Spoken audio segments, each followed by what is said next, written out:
there, Pickford? You got power? You got electricity? Okay. Sounds good.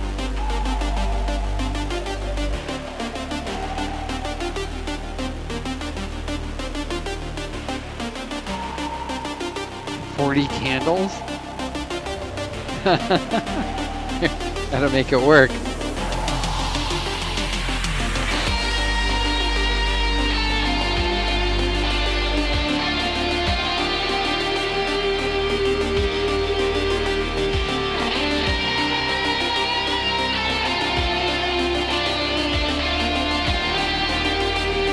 Yeah.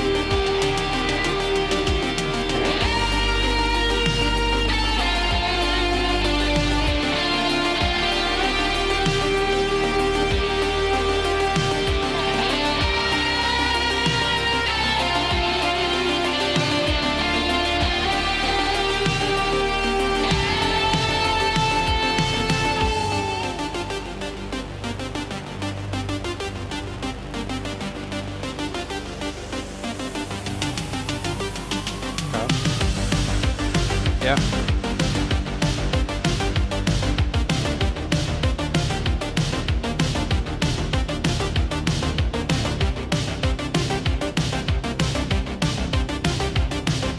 Not bad. Nothing necessarily new. Well, kids are around here, the kindergarten and first grade in our school district. We're back to school this week. AV sports schedule. That's kind of interesting. So neither of my kids. My son's supposed to go back to football.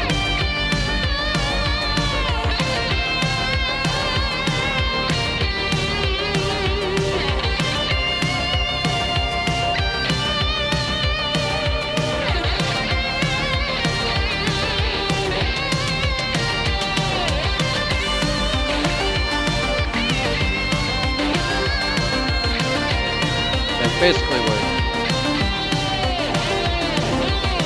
they ended up doing here, they weren't going to do anything until after, like, next year, basically. They're going to do the whole semester this month, but apparently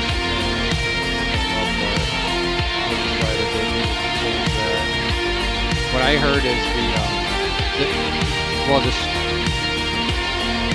I heard that the superintendent of the school district is like, I live in a city of like 125-ish thousand or so like the school district is pretty good size. And apparently the superintendent of the school district was personally paying people like their power bill to keep their electricity on at their house so that their kids could do like But it's like, you can't do that, like, unless you're going to pay for everybody, you know. But apparently, there's this whole thing of, like, parents are like, well, we're not even going to go to work because our kids have to be at home. And then we can't pay the power bill, It's just like, people can't figure out how to adult. Whatever. Can't figure out any other options, right? Anyway. Yeah, it is, but at the same time, it's like, figure it out. Yeah, I don't know.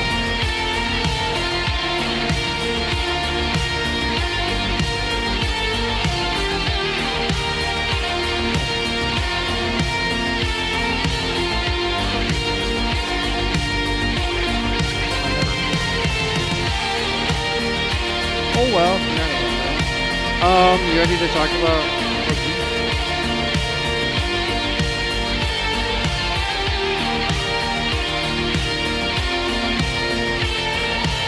I can't hear it. Yeah, I can't hear it. If I can't hear it, I should be able to hear it.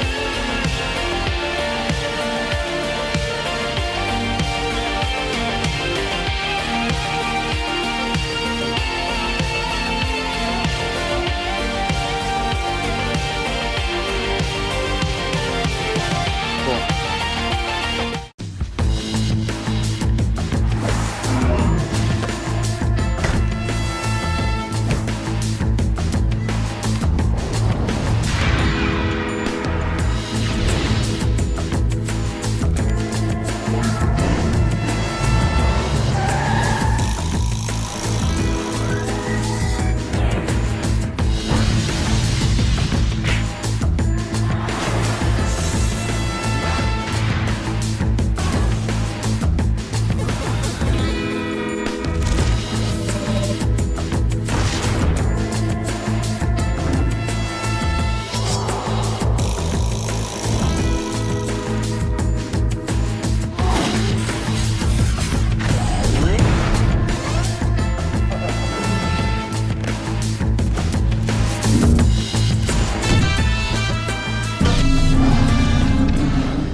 All right, little HyperX intro. Kick it off tonight. The HyperX Scrim Season 1 brought to you by OUTcast Esports here on the OUTcast Media Twitch channel.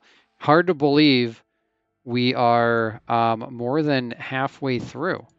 What do you think? Pickford, what are your thoughts? More than halfway through. We are now in week 5, event 14, more than halfway there. We have 187 Black, unofficially pretty much way ahead with 265 points, 76 points ahead of the second place team. But with that said, if we go into second, third, fourth, and fifth, Hacks with 189 points, Dream Killers 185 points, Outcast Alpha 184 points, and True Esports in fifth with 171 points. So second through fifth is very, very close. Pretty much any of those teams wins tonight, and one of those teams has a bad night, and they're going to be dropping out of their spot, moving down, and one of those teams taking up. And of course, that top 5 is where those prizes are, where people want to hit. Definitely good to hear that the field is a little bit tight, at least in the middle. How are we looking as far as like the All-Star team and all that goes? Well, right now we have Trick from the Woo. I think he had 24 kills on Monday, all by his lonesome. 24 kills in 3 matches, 8 kills per match. Yes, pretty much all by himself at 117 kills. Second place is Clown from 187 Black, 29 kills behind him in 88. Twists from Tree Sports with 81 in third. Mr. Zebra from 187 Black in fourth with 78. And Mystic with 76 in 187 Black.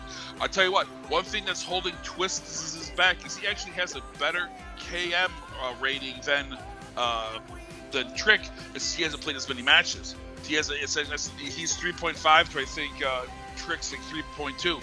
So, and we've seen lots of times where the Woo will miss a match, will have a bad first 2 matches, and just not play the third match. So it's really up to Trick and the Woo if he's going to want to keep that lead to play all the matches, not miss any. And we'll have to see if that happens, because he said he has been known to miss a match here or there. Yeah, so we'll definitely we are seeing the benefit of showing up and playing more events. More events is just more opportunities to accumulate points or accumulate kills or whatever it is that we're aiming for as far as the rankings and everything goes. So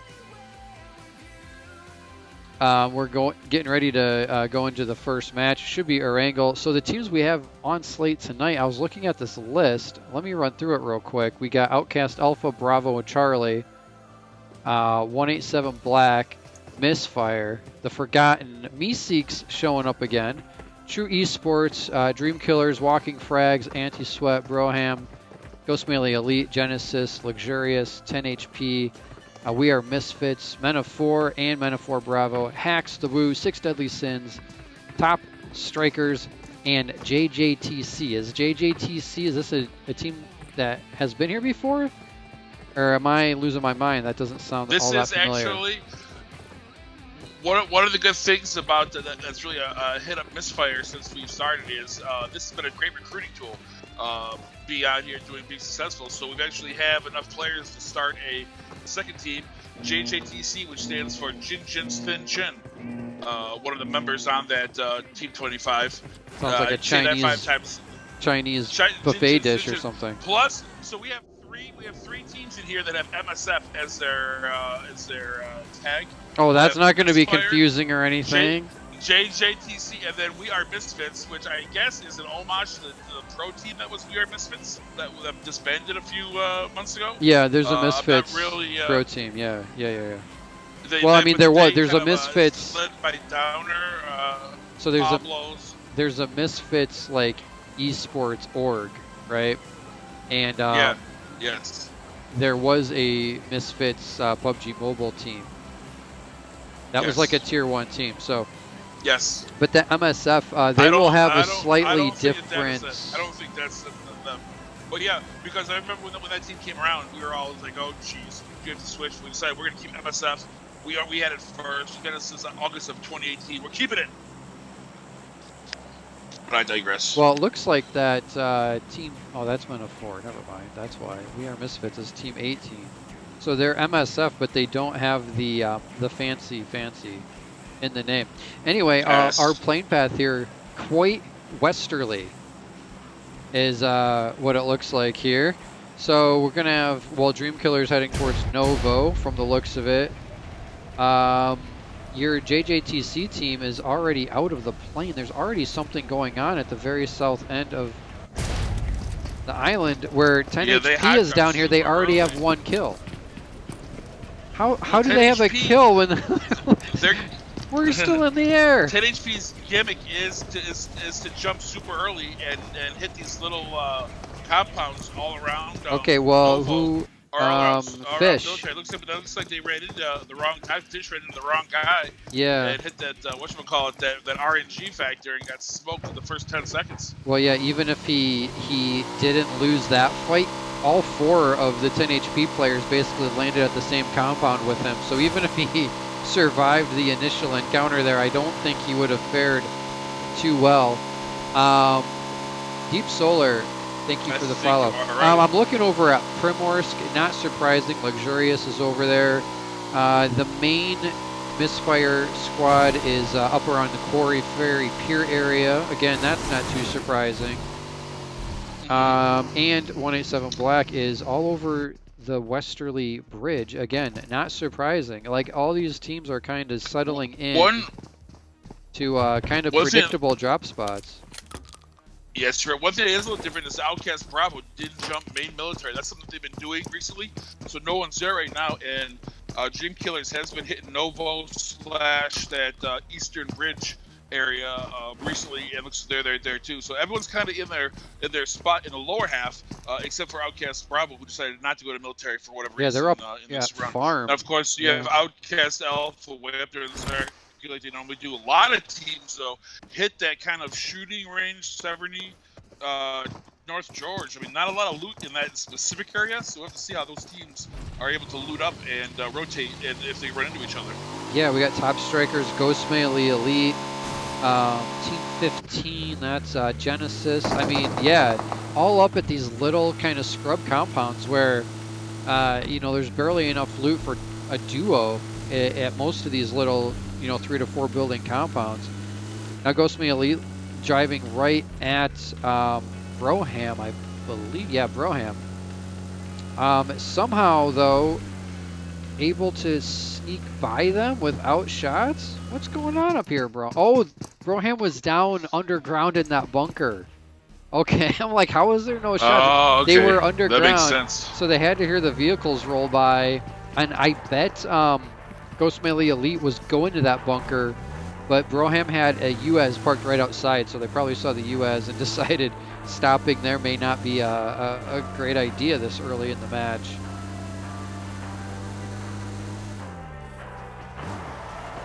And I think you see the Woo, you see some of the teams trying to push a little bit more east, but the amount of time this is taking, this time that you're pushing, that you're trying to stay out of a battle with other teams, times you're not looting.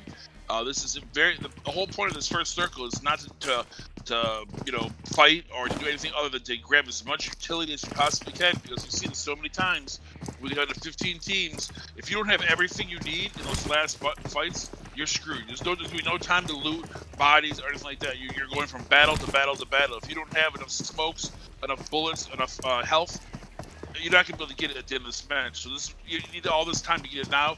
And if you're doing something else, it looks like Men of 4 Bravo is going to try to push into the Yasnaya, into the Woo. Yasnaya is the kind of the Woo's area, so that should be a little dangerous. Yeah, if you're not looting up and getting yourself fat and happy right now, you're not going to have time to do it later. If I were jumping in this match and knowing kind of what I know of where teams normally go, I probably would have tried to get all the way over to Melta Power.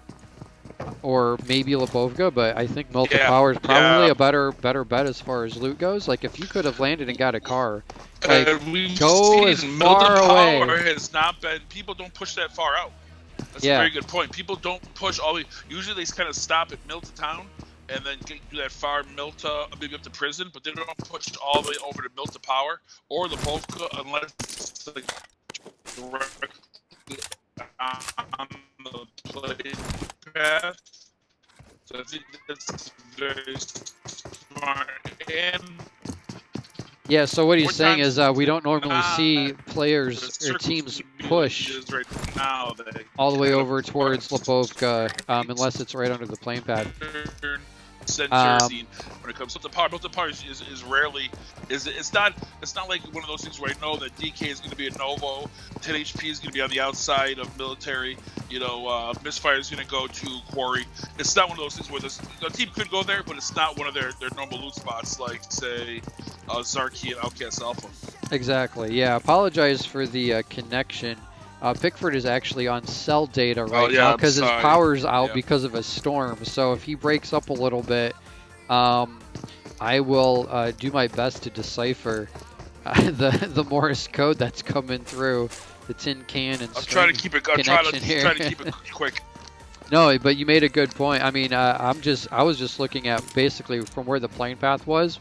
If you get as far away from the plane path as possible, you know, you're gonna have the best probability of avoiding those early confrontations, and then the circle kind of just ended up where Lipovka or Milta Power would have been a great idea. And speaking of that, Meeseeks, my boys and girls over there at Meeseeks, look where they're pulling into right now, Milta Power. Great minds think alike out here. Great minds think alike, yes, right. I'm going to be interested to see how Outcast Alpha rotates out of Zarki in this center circle with so many teams in front of them. That's usually something they like to do. I wonder if from Zarki as close to center circle as they can get.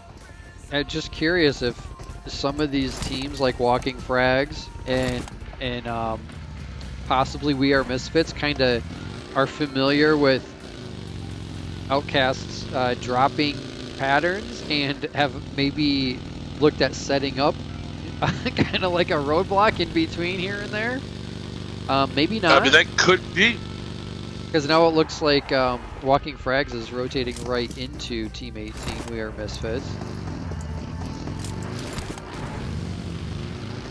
I mean, if I can figure out where Alpha is going to drop, I'm sure the rest of the teams can too. Not the smartest guy in the world. Yeah, well, the other thing too, there's only a a few minute delay, so like it's possible that they've seen by now. Hey, Mustang girl, appreciate you being here. Set up, they're kind of set up. They're gonna try to, be a little bit of a, spoiler. Maybe hide out like in the middle of the field. If they drive by, Mustang, hello. Yeah, but it looks like Outcast Alpha's they snuck right past them. They rotated a little bit earlier. This is usually one of the more dangerous times for Outcast Alpha in this rotation. Same thing with 187 Black. Now they're going to run right into Outcast Charlie probably on that Rosshawk Bridge if they keep going that way. But they miraculously ended up stopping and not going that way. Servo253, thank you for the follow. Yeah, that luckily, the way that they rotated, it just was odd. Like Team 18 just kind of moved out of the way right before Outcast Alpha came rolling through. I guess that's fine. That's kind of the things that happen. Metaphor ended up at Lipovka, so the two places that I mentioned. For Outcast Alpha to stop.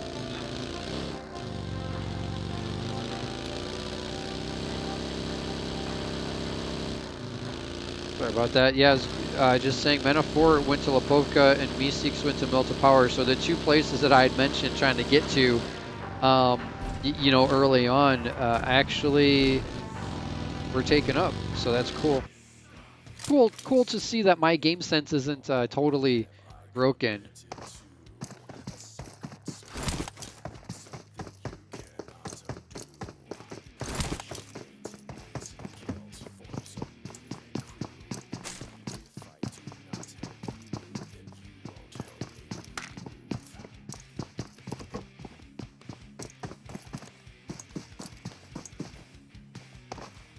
So the Wu, the only team in It's Yasnaya very right now. advantageous for OUTcast Alpha. Yeah, they're OUTcast Alpha is really kind of snaking their way through. They're getting pretty close to school apartments though, and that is Anti-Sweat that's up there in the apartments. But looks like OUTcast Alpha able to path their way right south of them without running into any resistance. I wonder where they're trying to get to. Like, I mean, OUTcast there's Alpha, like nothing here. Oh wait, they got a little compound. They were going to go right over that Rostock Bridge, but they just stopped at a 360, and right before they got to OUTcast Charlie, they did a 360 and turned away from them. So that was good luck on good call.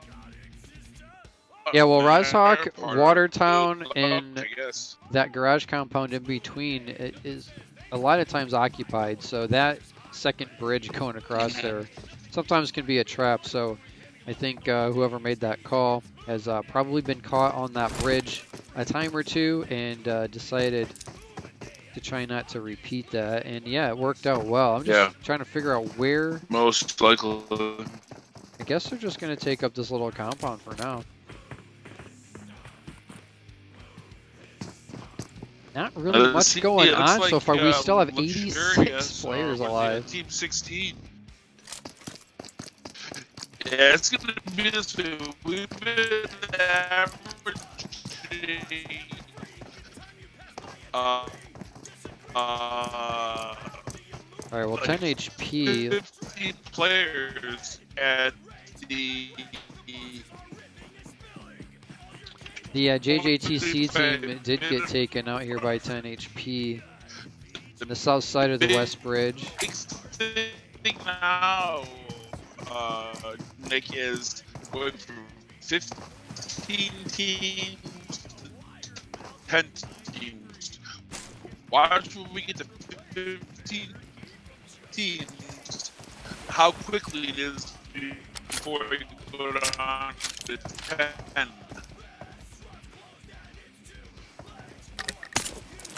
Yeah, well, we're at 23 teams right now, so we got a ways to go to get down. Let's see, we got some activity going on up here. Is this with Top Strikers? Top Strikers does have a kill.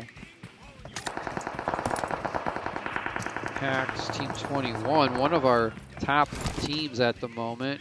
I think they're currently in second place, at least as of last week.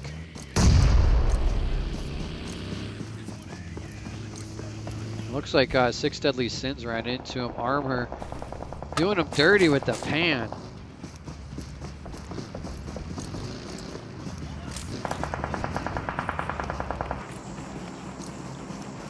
Six Deadly Sins taking shots from a couple teams. Top Strikers being one of them, and Hacks being the other. Men of Four also close enough to attempt to put some pressure on them as well. And in the middle of it all, OUTcast Alpha calling in a flare. Yasnaya empty.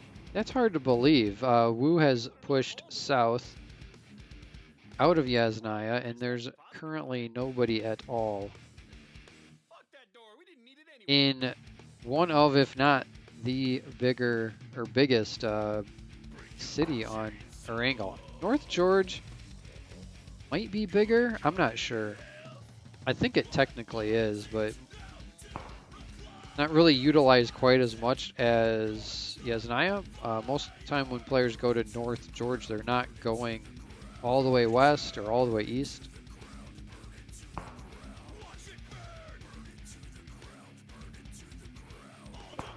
A lot of teams push into this circle. There's a lot of small compounds in here, allowing them, each team to kind of get their own little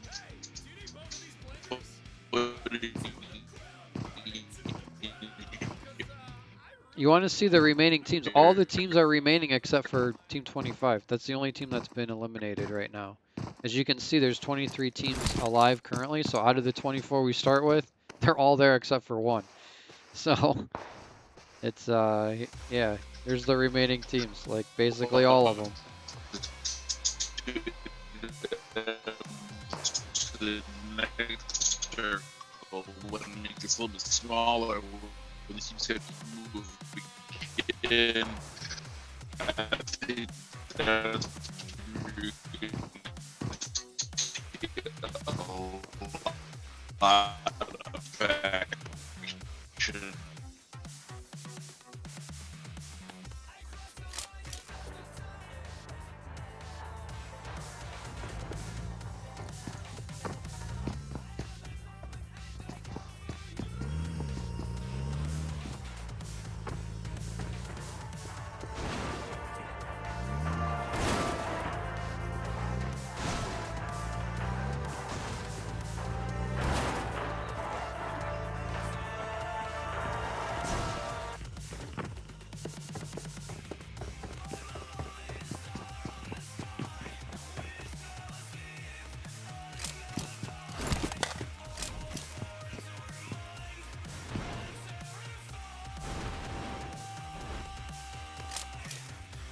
Top Striker is still just kind of stalking out 6 Deadly Sins. This is at this point in the match, if you've been paying attention to the kill feed, you know that most of the players and teams are still alive, so a little bit hesitant maybe to push a lot of action. You don't want to be taken out early or potentially, you know, lose a teammate or two early, put you at a disadvantage for the rest of the match. You're exactly right, especially now with this new circle, Nick. It's going to be harder for all these teams to push in. Right now, with 23 teams, everyone's just looking at 1 point. We have to lose another 7 teams before teams can even get more than 1 placement point. It's a pretty significant shift here in the circle 2 going way east. So again, my Lipovka milked the power call, 100%. What we should have done. I wonder if any of these teams are going to try to get into shelter, just get inside there. Maybe trap themselves, but get themselves deep into shelter. Yeah, I'm personally not a huge fan of that strategy, but it could work. I mean, if it's a case of, especially if you're like a team that's lost a couple of players early, and you're down to 1 or 2 players, maybe that's a place you can kind of hide out. Yeah, I could see that. Just like Vixens and Misfire are running into each other in this rotation. Yeah, not shocking, and unfortunately for Vic, that's luxurious. But unfortunately for them, they're kind of spread out, and most of Misfire is kind of grouped up. So I can go advantage, disadvantage both ways. Obviously, what you can see. Luxurious able to do is they're kind of surrounding Misfire. Even though they did lose a player, now they've got 3 different angles on Misfire. Misfire's kind of all clumped up, taking shots from third player taking shots from like multiple angles. And as anyone knows, once you think you're behind cover from one angle and you start taking fire from a different angle, it can get quite chaotic.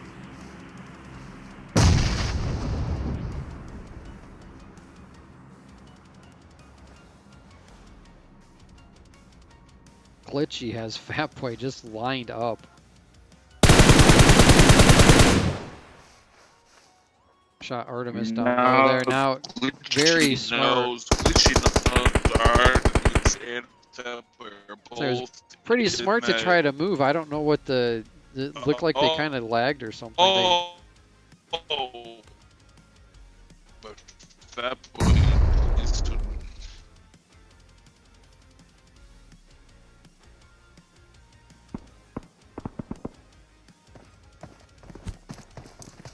No, this to make it be kind of an experience of what would be good for one of these 2 teams to maybe, if they can get shelter players up, especially Fatboy and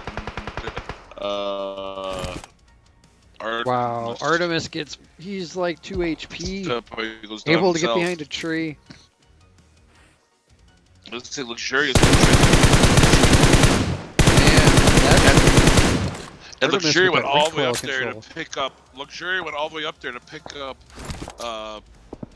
Deep, only to get the Donna run all the way around to try to pick up Glitchy. So Luxury's been doing all this running around just trying to pick up her teammates.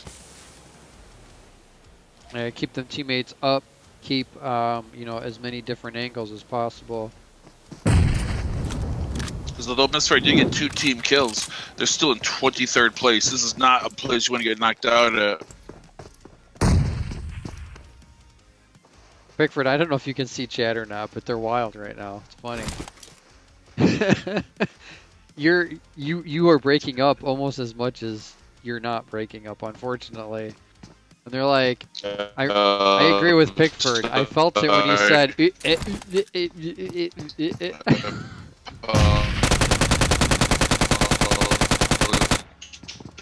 Artemis not knowing when to give up, and he just gets another kill. I apologize.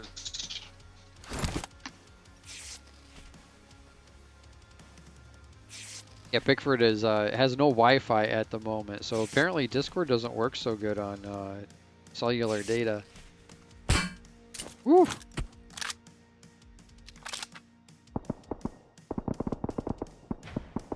Oh, they're shooting at the car down here. We basically have, this fight has turned down into a 1v1 between Artemis and Luxera, which I know Artemis is the IGL basically for Misfire, and I don't know if Luxera is the IGL for Luxurious or not. I kind of think so, but possibly not. I'm not sure. It'd be funny if it was, not funny, but interesting if it was like 2 IGLs. Here's the next zone. We got another pretty significant shift in the zone here.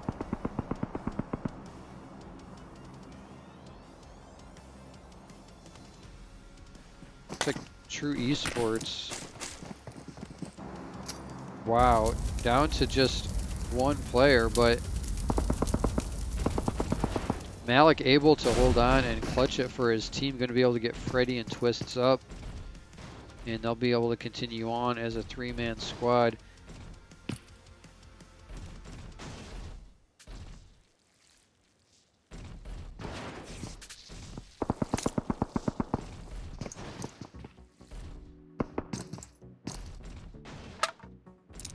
Well, that's pretty long, decent range here. Dreamkiller taking some shots out there.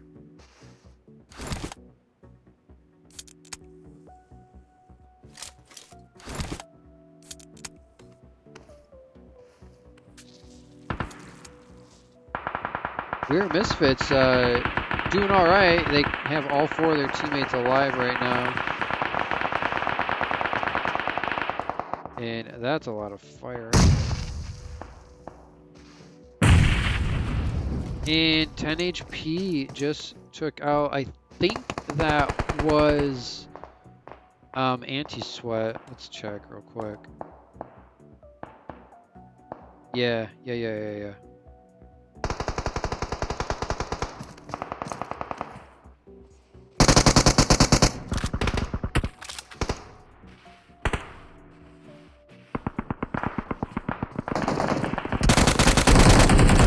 With the UMP.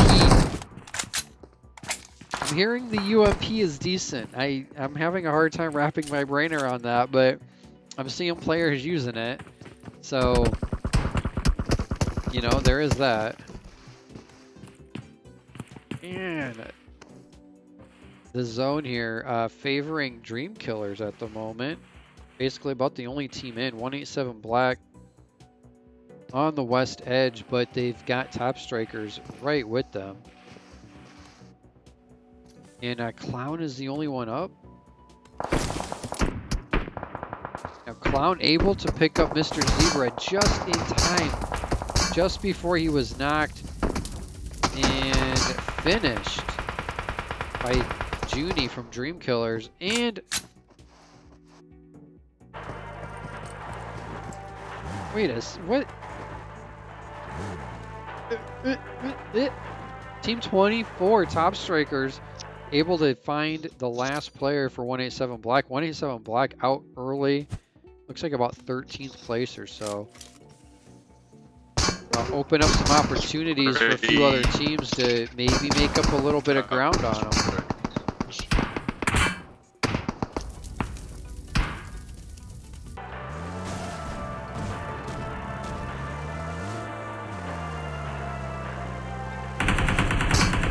OUTcast Bravo, this is not a pleasurable place to be. Oh, jeez. They were able to get a kill out of it, though. Beanie was knocked out of the vehicle. Hectic knocked out of the vehicle. Bacon the last one up. Man. And now their vehicle's blowing up, and they're out of zone, and Dream Killers has them pinned down basically behind a little shack.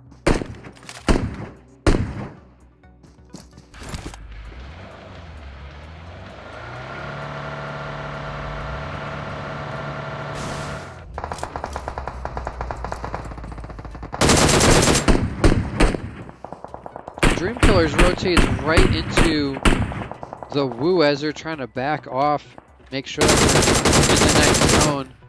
As they're still taking shots at 187, or I'm sorry, OUTcast Bravo. 187 Blacks behind them. That's going to be OUTcast Bravo basically dying out to zone. The Woo, though, taking shots at Dream Killers.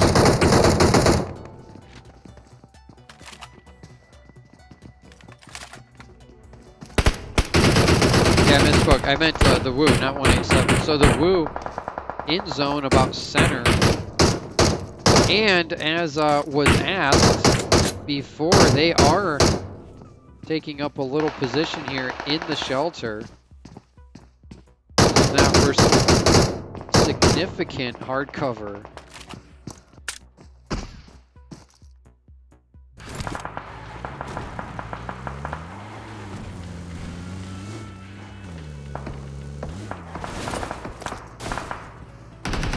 Men of 4 pretty far out of this circle. They're going to have to fight their way in. They've got the Forgotten right in front of them. A Tommy gun AK. Doing a little bit of damage there, but the knock is completed with an AK. And of course, as soon as you fire your gun, everyone's turning and looking at your position.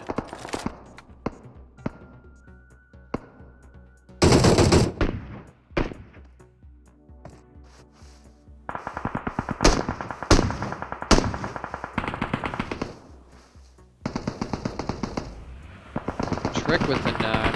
Let's see how the Woo is faring along. Trick with 3 kills right now. They're just all piled up here in the shelter, like on the steps.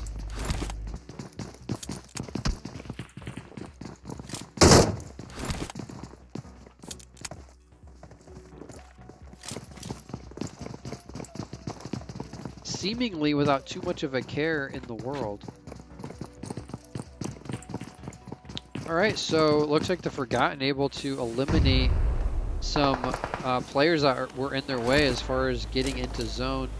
They do have 3 players up. They have 11 kills right now as a team.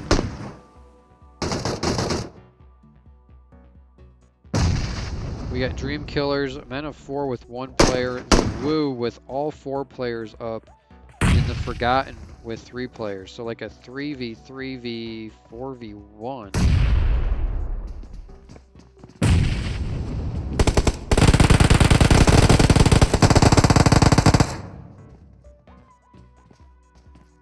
The thing about the shelter, if you know the underground layout, you can use it to flank underground and pop up and have a different different angle on a team.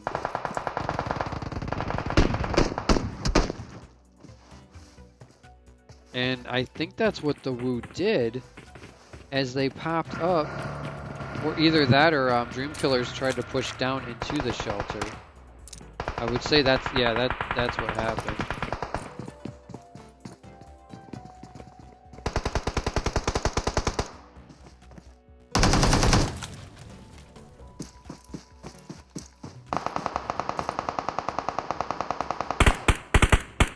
Men of 4 taking down Junie from Dream Killers. So the solo here from Men of 4 holding on. That was the first kill. That bandage ain't going to be it, bro. So you're going to be done in 3rd place, but soloing it that far, pretty good. So we have the Woo versus the Forgotten. Clash of the Titans right here. It is a 3v4. Golden Boy, thank you for that follow.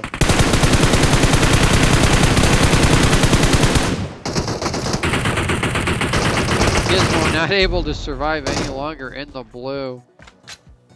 That might be the downfall of the Forgotten there. Not having the zone awareness and staying ahead of the blue. You're fighting and, you know, the blue is sapping your health. Oh, nice nade there. Trick gets Blade with a beautiful nade. So Bakabara, the last one up for the Forgotten.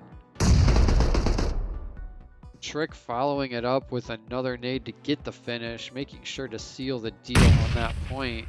It's a 1v2.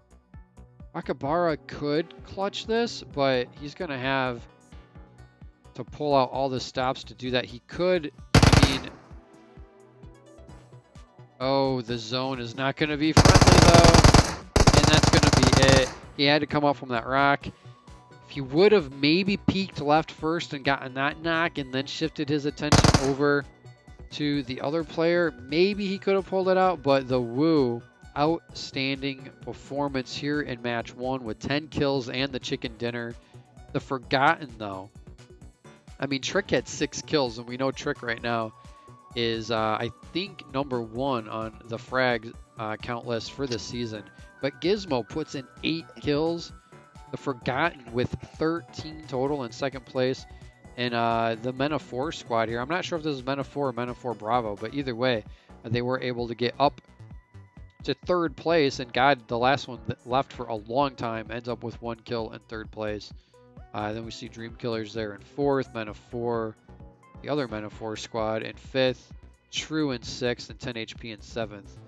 And we'll go through and get the rest of the screenshots here. Won't read through every team, but those were the top finishers anyway. Top finishers, top frag count. And yeah, we got 2 more matches to get to tonight. I'm not sure what is going to go on with in-between match interviews with kind of Pickford's sound any better now? Yeah. Okay. Just kind of. Make sure we're going but kind of to, not. well, kind we'll of, have but kind Clown of not. first. All right. All right, we're going to take a short break to hear from our sponsor, HyperX, and then we'll be right back.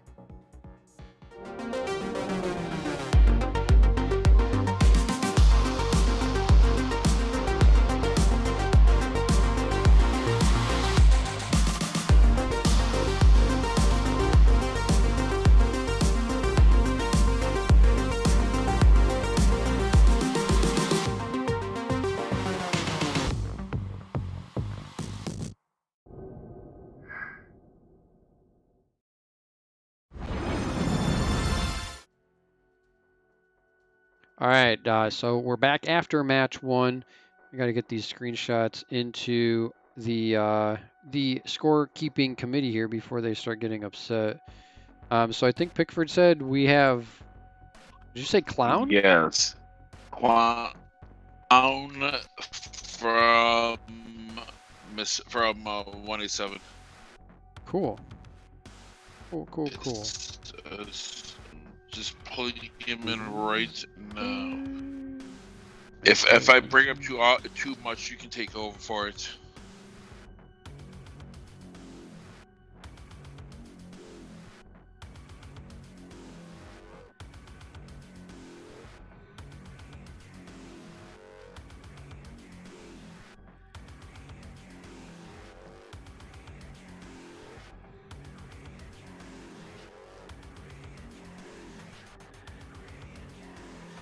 All right. The screenshots are in. Match 1 is in the books. We'll be I'll be getting ready for match 2 here momentarily. I think we waiting for our interviewee to show up. Yeah, that was an interesting match. The way that the zones were, I mean, the first zone was farther away from the plane path, and then almost every zone after that was a pretty significant shift. Yes, yes, it was. It was. It kept on pushing farther and farther east, even though it started out way, way, way west. So it was hard for teams to constantly have to rotate over.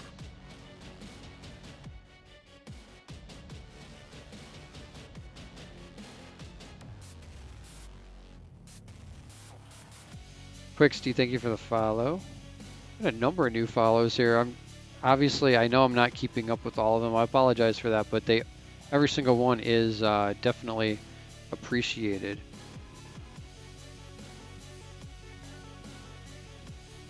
So while we're waiting for that interview, I don't believe that any event quite like this has been pulled off before in the PUBG Mobile, at least in North America, to have an 8-week-long series, a scrim series where, it potentially different teams each event, each day, just based on who registers, who comes in and plays.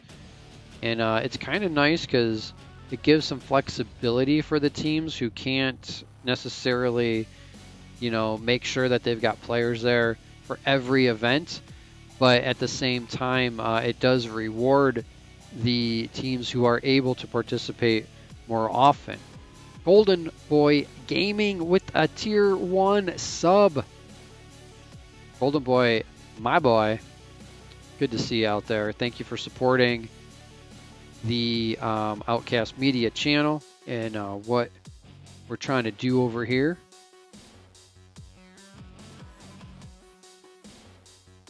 I hope you guys are enjoying, the gameplay that we're able to bring you as part of this Scrim series.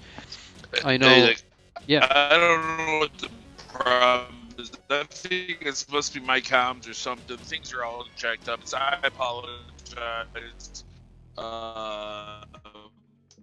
Because this can't get him in here, so I don't know what the problem is. It's probably a problem on my side, or whatever. But so I can't get him in, and I do not know what the problem is. So I don't want to delay him from getting back in and missing, obviously the scrim. So we'll have to figure that out, because I have no idea why he can't get in here. Yeah, I don't know, unless he needs perms or something to be able to get into this room. But that's out of my area of control. Let's see how we're doing on scores. So Golden Boy Gaming with a tier 1 sub. We got Quicksty with the follow. Golden Boy followed. Servo followed. Deep Solar followed. Chunky Dunk. Snoop Dogg. Boss PUBG followed a couple hours ago before the stream even started. You guys are the real ones out there. Definitely appreciated. I'm going to see if I can pull up the spreadsheet here and see how scores are coming along. Week 5 TPP.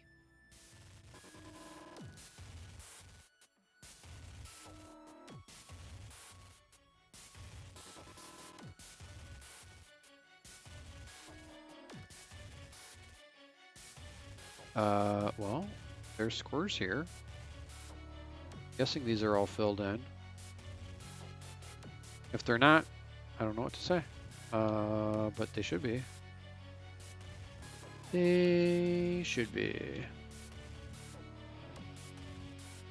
So this is normally the time where Pickford is doing a lot of talking and I can kind of work quietly in the background on getting the score graphics updated. But since that's not the point, or not possible right now, we'll get through. We'll get through.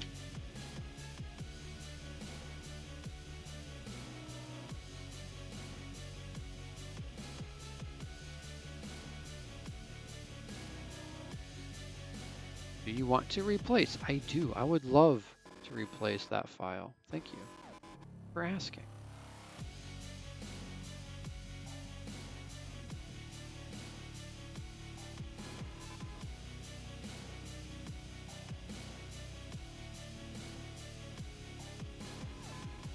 Yeah.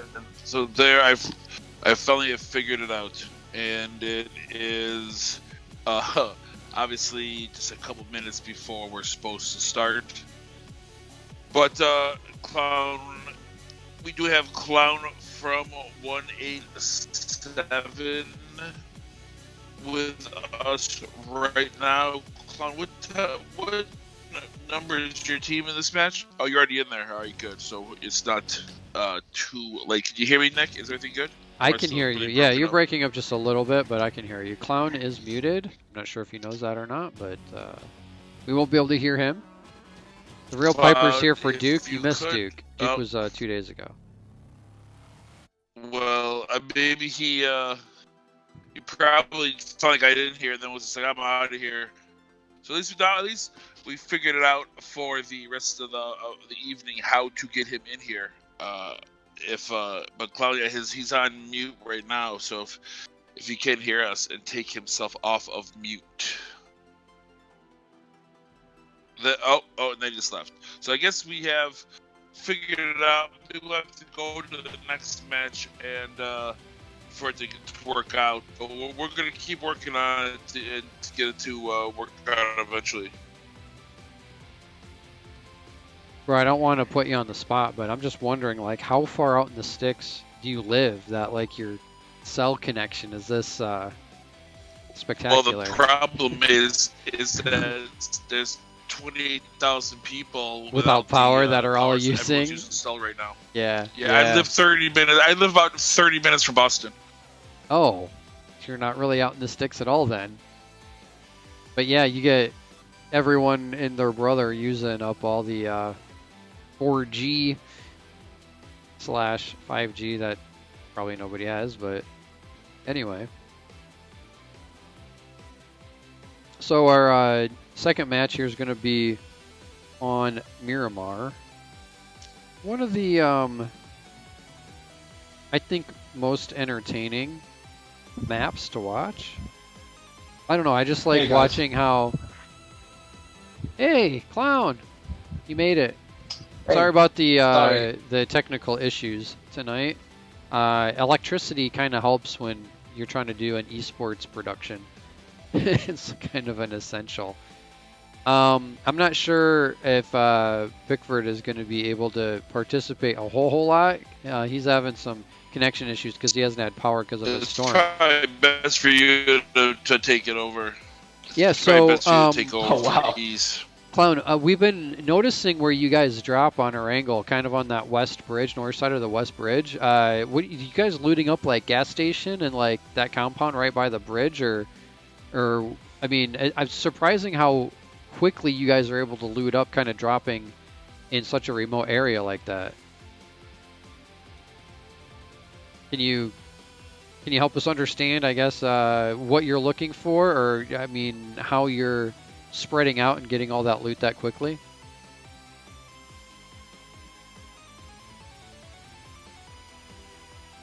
Or potentially it's a top secret strategy and we can't be aware.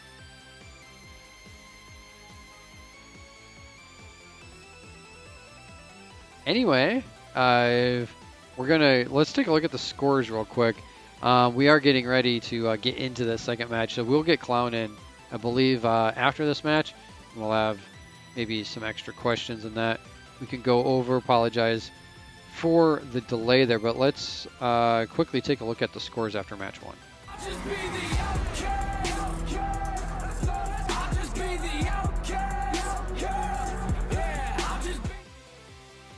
All right, so the Woo with 10 kills and the win got 40 points, and they are in the lead. Not anything too surprising there, I wouldn't think. Let's see what else we got going on. The Forgotten, that 13 kills, was able to make sure that they are sitting in second place, just 5 points behind the Woo. And then, 9 points behind their Dream Killers. So pretty tight in the top 3, and actually top 4 and top 5, top 6. I mean, they're all within just a couple points of each other. So that's good to see. 187 Black barely cracking in to the top 10, but basically about tied with We Are Misfits, OUTcast Bravo, and they're just leading basically because of kills. So we'll be interested to see how or if this lineup changes here after this match. OUTcast Alpha, though, 14th after the first match. I know they've been trying to work on a couple different things. Hopefully, maybe we'll see some of that pay off here tonight. But that's what we're sitting at with the unofficial scores right now after match 1. So let's get into match 2. That's enough talking about match 1. Golden Boy Gaming now gifting subs. Golden Boy Gaming. If you guys aren't following Golden Boy, please go do that.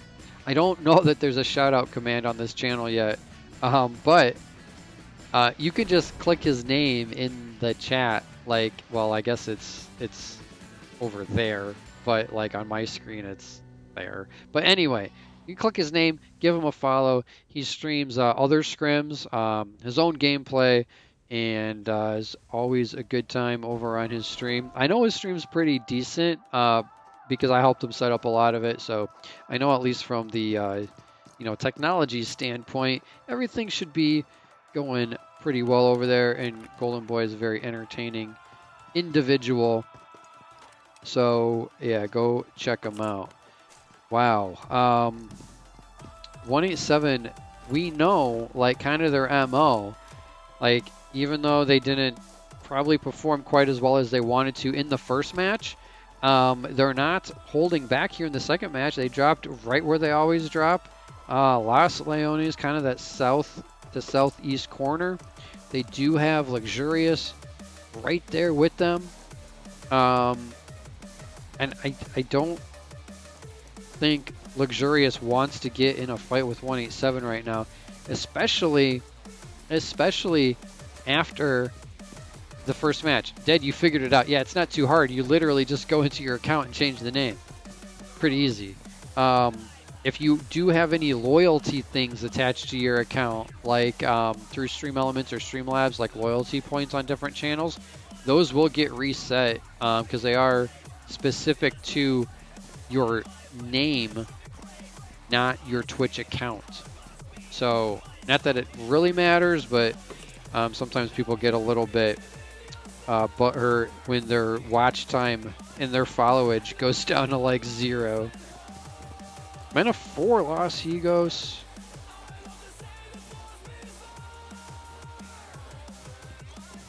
It's kind of interesting. Walking Frags and Dream Killers.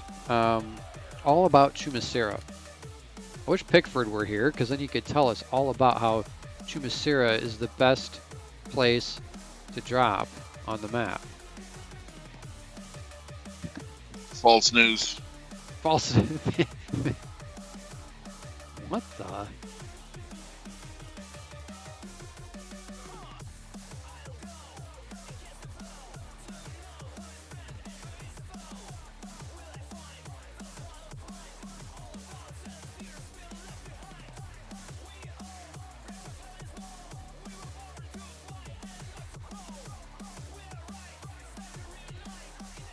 Alright, someone's showing me this thing from their computer saying that their CPU is running at like negative, what is this? Negative 16 degrees Fahrenheit? No, bro. Fake news. El Pozo empty. La Cabrera empty. El Azahar not empty. We got top strikers up here, and I believe this is team, yeah, Anti-Sweat, the other kind of Dream Killer team. Speaking of Dream Killers, they are down into Masera. It does seem like there's a fight going on here. Marsh has been finished off. Junie is quite low, but able to get a first aid kit off. The team down there with them is walking frags, and it's just a 3-man. But they're able to pick off one of the Dream Killer players and make it an even 3v3.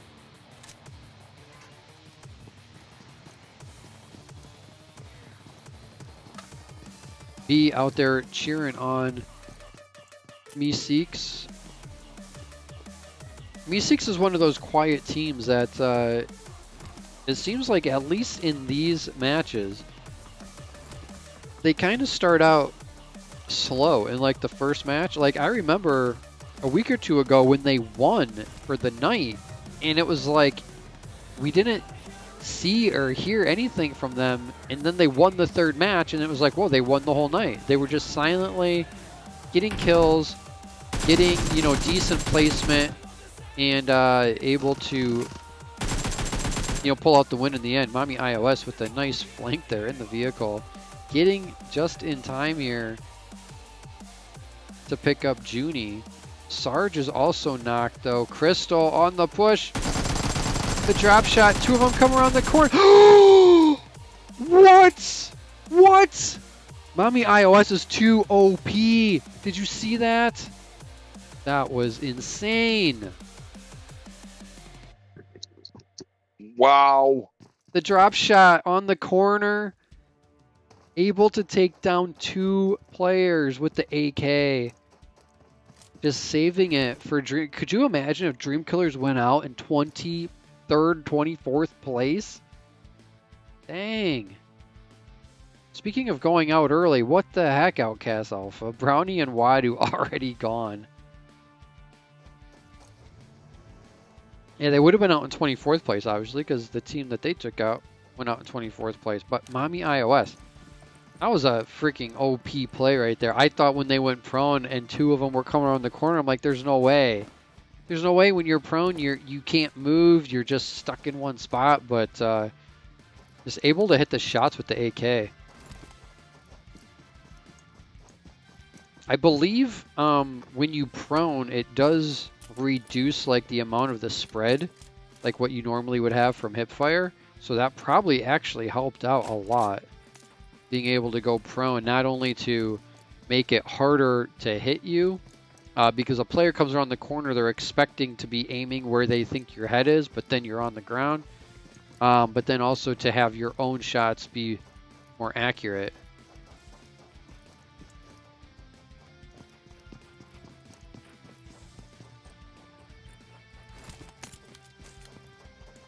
Why are there... What? 2020, I don't know what you're asking. Why are there N exclamation point A question mark? I don't know, bro. You tell me.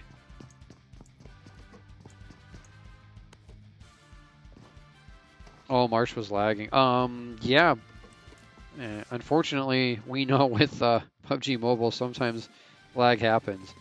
I think that's going to be the new merch that PUBG Mobile has coming out. It's going to just say lag happens on the front of the hoodies. On the back, it might say hackers happen. I don't know. Just poking a little fun. It's all good. Let's see. We got Outcast Charlie.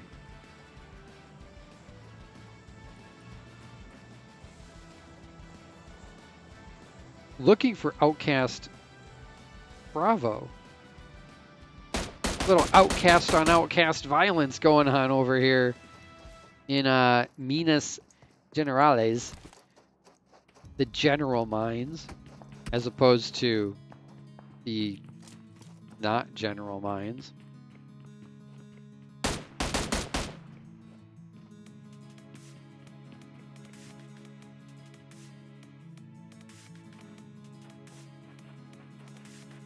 What are you guys thinking of the way that they cleaned up the scopes here in this update?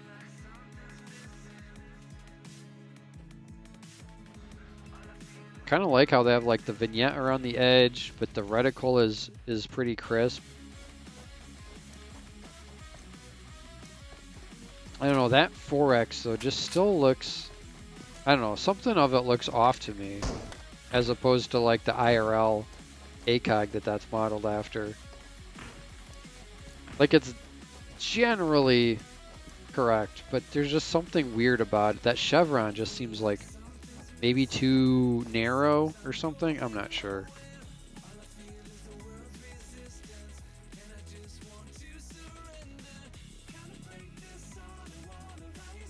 Like how's Bravo doing a good job over there to stay behind cover.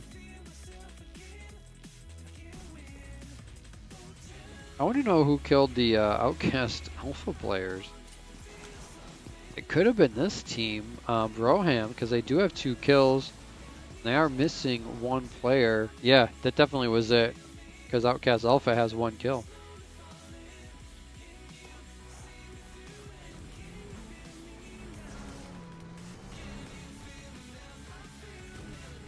And that was Brownie before his unfortunate early demise.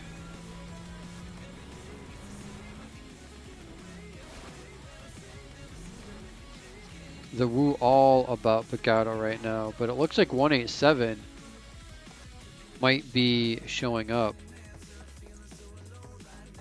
Chat's just seeing that drop shot right now.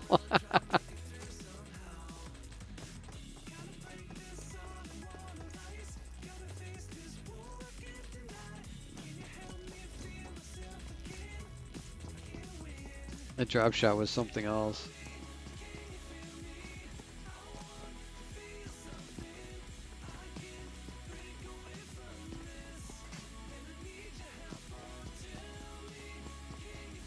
Let's take a look from OUTcast Bravo's perspective.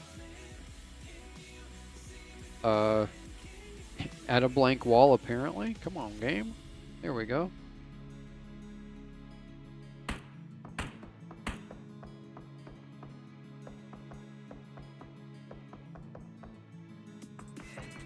You know, I just saw Tark way down here.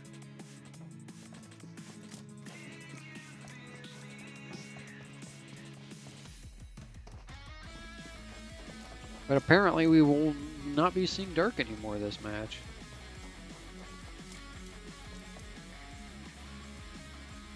Misfire able to pick up that kill.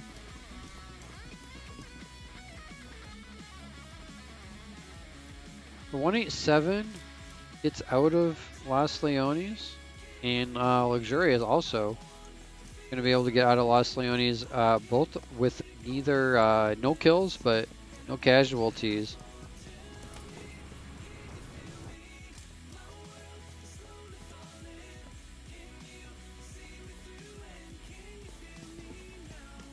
Ghost Melee, Elite, and Top Strikers pretty close to one another.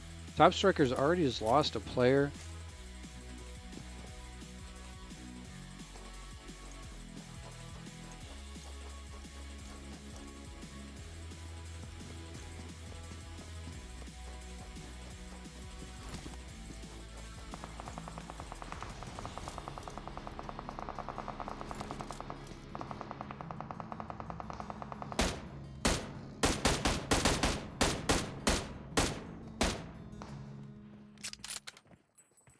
Savage with that Car 98 8X.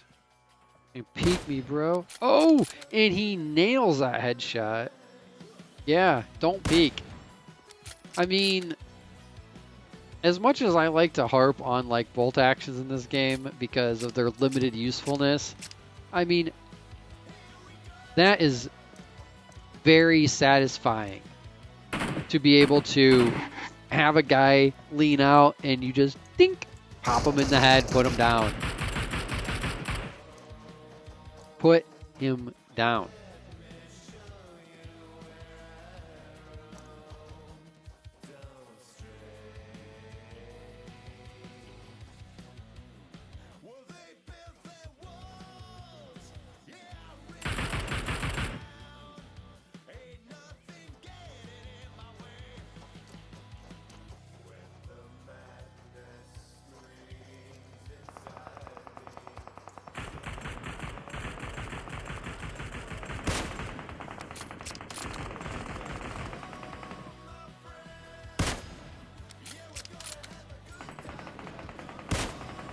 Savage still chasing him out with that bolt gun.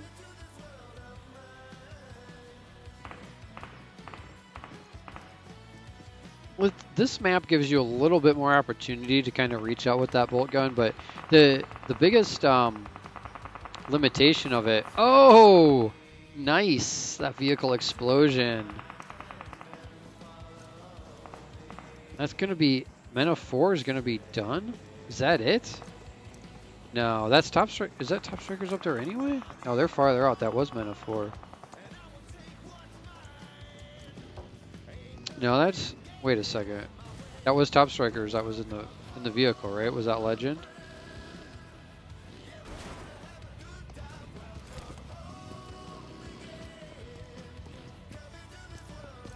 I'm looking around the map for Men of 4, but Men of 4 isn't in the match anymore. Anyway, the limitation is that you can't see people any farther away when you have an 8x scope and a bolt gun than if you have a red dot on like an AK or a SCAR or anything like that.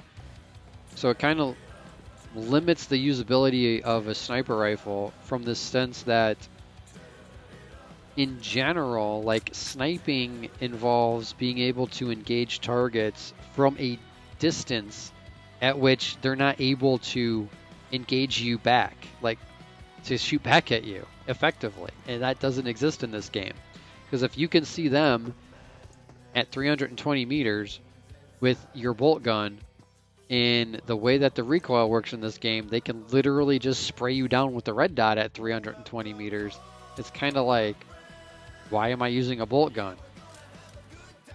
It's only, I mean, you got to hit headshots with it, and then if they have a level 3 helmet, sometimes that's not even good enough.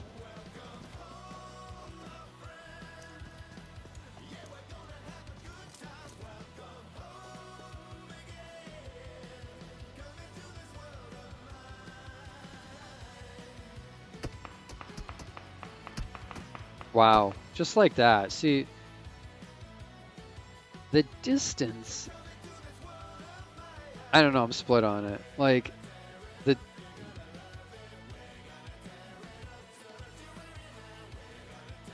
it sounded like they were farther away than they were.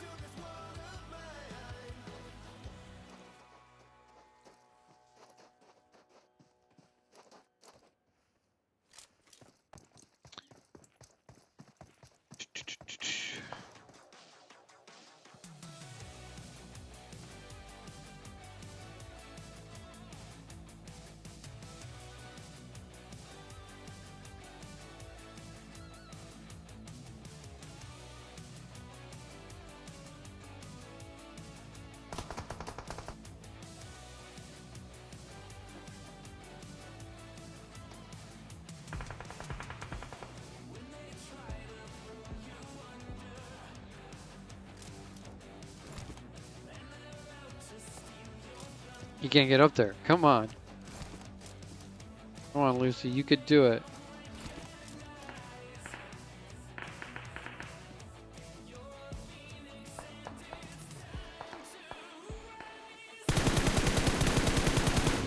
Oh, good angle there. Just didn't stick one more shot. That's all he needed. One more shot.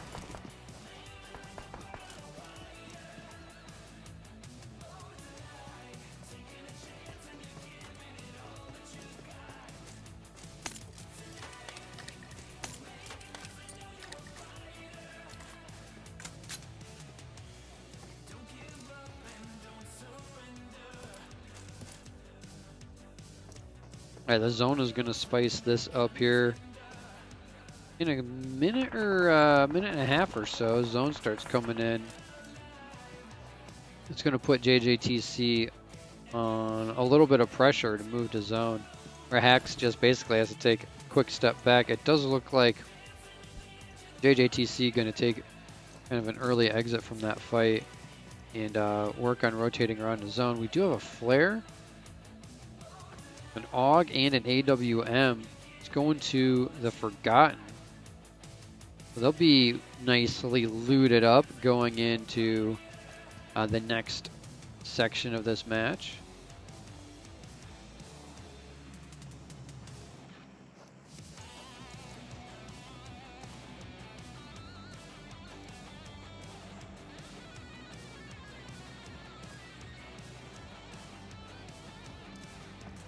I'm not sure what they need to do to fix that AR sniper combo. It's almost like they need to make it so you can see farther when you're using a bolt action and an 8x scope, maybe even with a 6x scope. I don't know. I don't know if they can do that like with the game engine.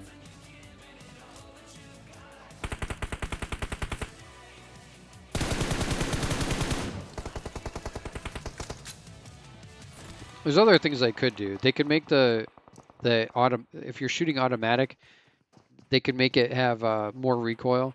They could make the damage drop off more harsh at farther ranges, so you don't just take like 3 shots and die from a scar at 300 plus meters.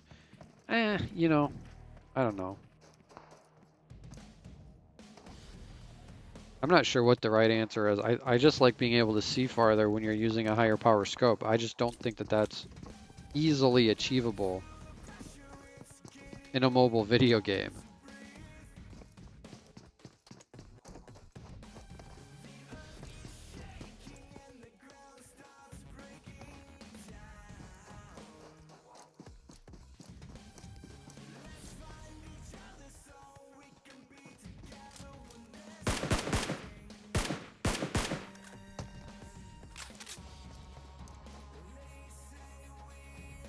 It's kind of what I'm talking about here. We have a scar with a red dot, and he's shooting like, what, 250 to 300 meters away with it?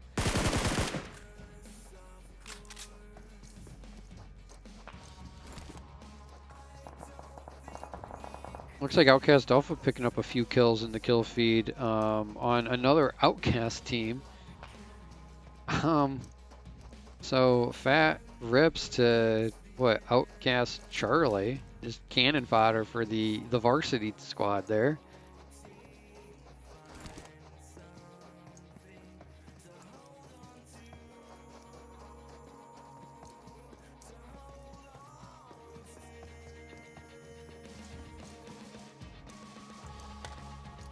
Sometimes this amazes me, like the whole zone where all the teams are, and then here's the next zone, and it literally figures out where it can go, where like almost nobody is even in there.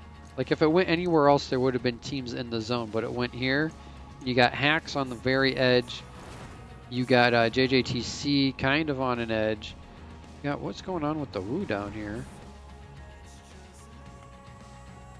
Donica took some damage, but looks like they're able to get healed back up.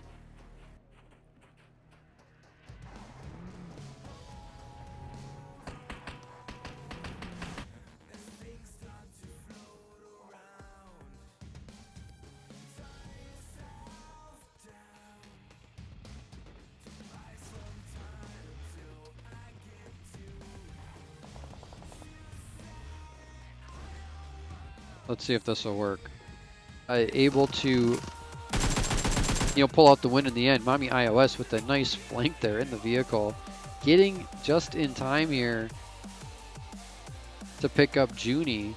Sarge is also knocked though. Crystal on the push. The drop shot. 2 of them come around the corner. What? What? Mommy iOS is too OP. Did you see that? We saw it. It was insane. We saw it. We got to see it again. Pull up. Dang. Dang. What a play. I like watching that replay, and there was the drop shot and then the shots, but then getting back up and strafing to the left. I mean, just such a strong move.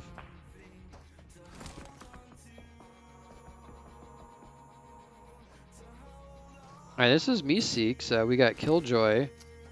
Jess, Nyx, and Hilo are all in a car somewhere. Artemis taking town Luxurious.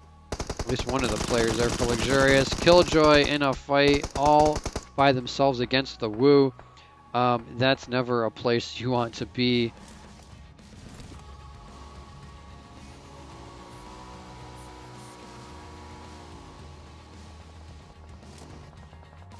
Hello, I don't want to be looking at the airdrop. Oh, Jess, not going to be able to get the bandage applied in time. A little bit unfortunate. There's talk of a 15x scope. Yeah. I don't know if, I mean, I just don't know if in the game code how possible or realistic it is to make render distance change based on what scope is equipped.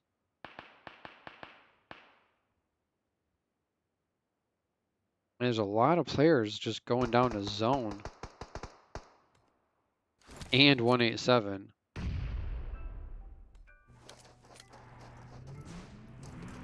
Mr. 13-inch, that AWM.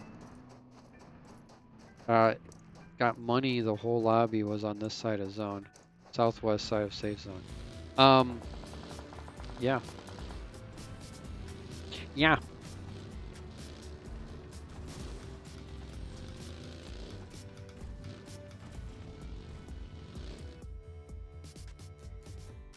Wow, what a mess over here.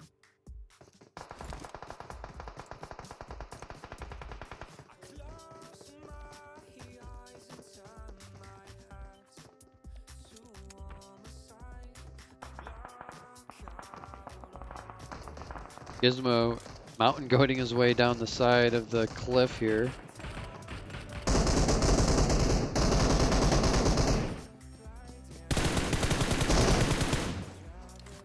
Good work there, taking out Jin. I think that was the last player for Team 25. And yes, it was. So Team 25, JJTC going up 13th place.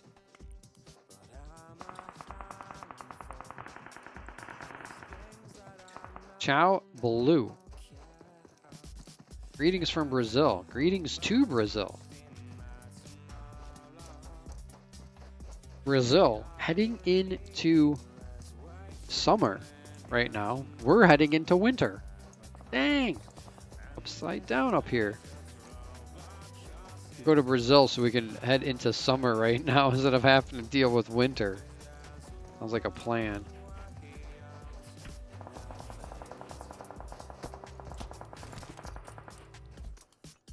Jonica going down a play zone. Artemis getting knocked. Gizmo's knocked. No. Oh, how did he get out of the way? Look at his health. Look at his health. The level 3 armor doing its job. About to get sweaty. 18 teams left. Yeah, bro. Now there's 5 teams left. None of them are even in the zone. Nobody wants to be the first one in the zone now. It's crazy.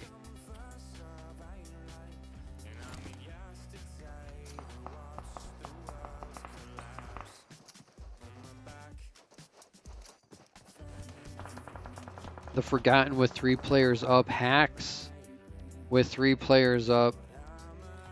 Ghost Melee Elite, 4 players up. 187 Black, 4 players up. So, man, you could almost predict the top 4 or 5 teams in these matches by now because they're consistent. But it does look like the Forgotten going to be out in 5th place. They were in a fight with Hacks, I believe, and the 187 Black just comes in on the flank. Then M249 and just wipes them off the map.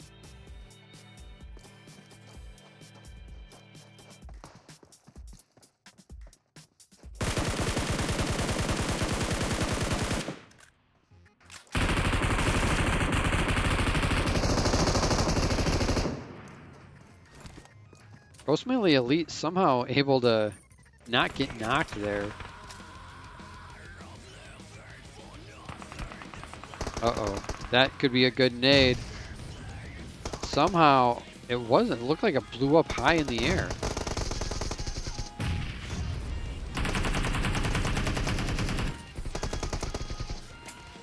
Alright, Clown getting the knock. And there's the finish there. DJ, Pro DJ. We're down to 2 teams. Let's go to an overhead view as it looks like 187 Black. Now going to push down onto Ghostmail Elite. Getting a couple quick knocks there. Just that aggression. Dr. Disrespect would be proud. Look at the push. Just overwhelming. Overwhelming. That is the style of gameplay 187 Black brings every match. And more times than not, it seems to be working out for him. There you see 13 kills and the chicken dinner. I said it would be interesting to see how they responded to coming in 10th place after the first match. And that right there is how we expect them to respond. Just like that. Great performance there. Ghostmail Elite coming in 2nd place with 7 kills. And Hacks hanging in there. 3rd place with 4 kills. OUTcast Alpha managing to get into the top 5 with a 4th place finish. And let's see, 6 kills. They lost 2 players really early. So that takes some patience and strategy to be able to get yourself and your team up into 4th place.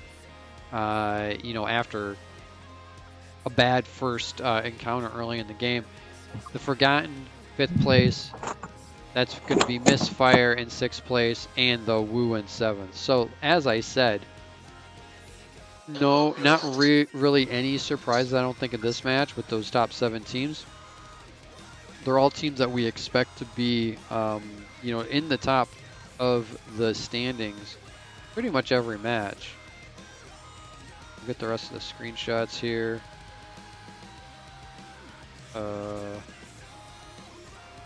Kind of mess that up. I don't know where I needed to cut that one, but anyway, we maybe have an extra one in there, but that's all good. It does look like Pickford is going to be in here. Clown's already in here. We're going to check out one product from HyperX real quick, and then we'll be right back in to talk with Clown from 187 Black. If you guys have any questions in chat, put them quick. Because of the delay, we'll try to get them in.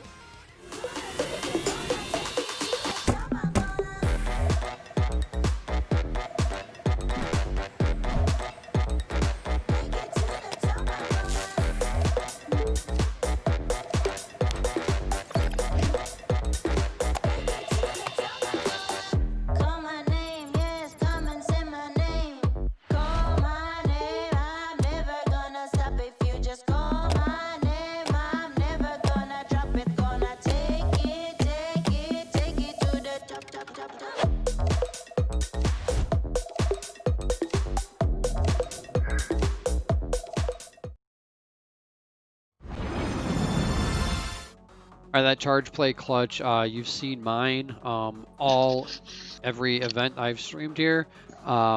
Amazing device here. The best part, I believe, is the battery, which will wirelessly charge your device as you play. Make sure that you don't run out of juice in any critical moments.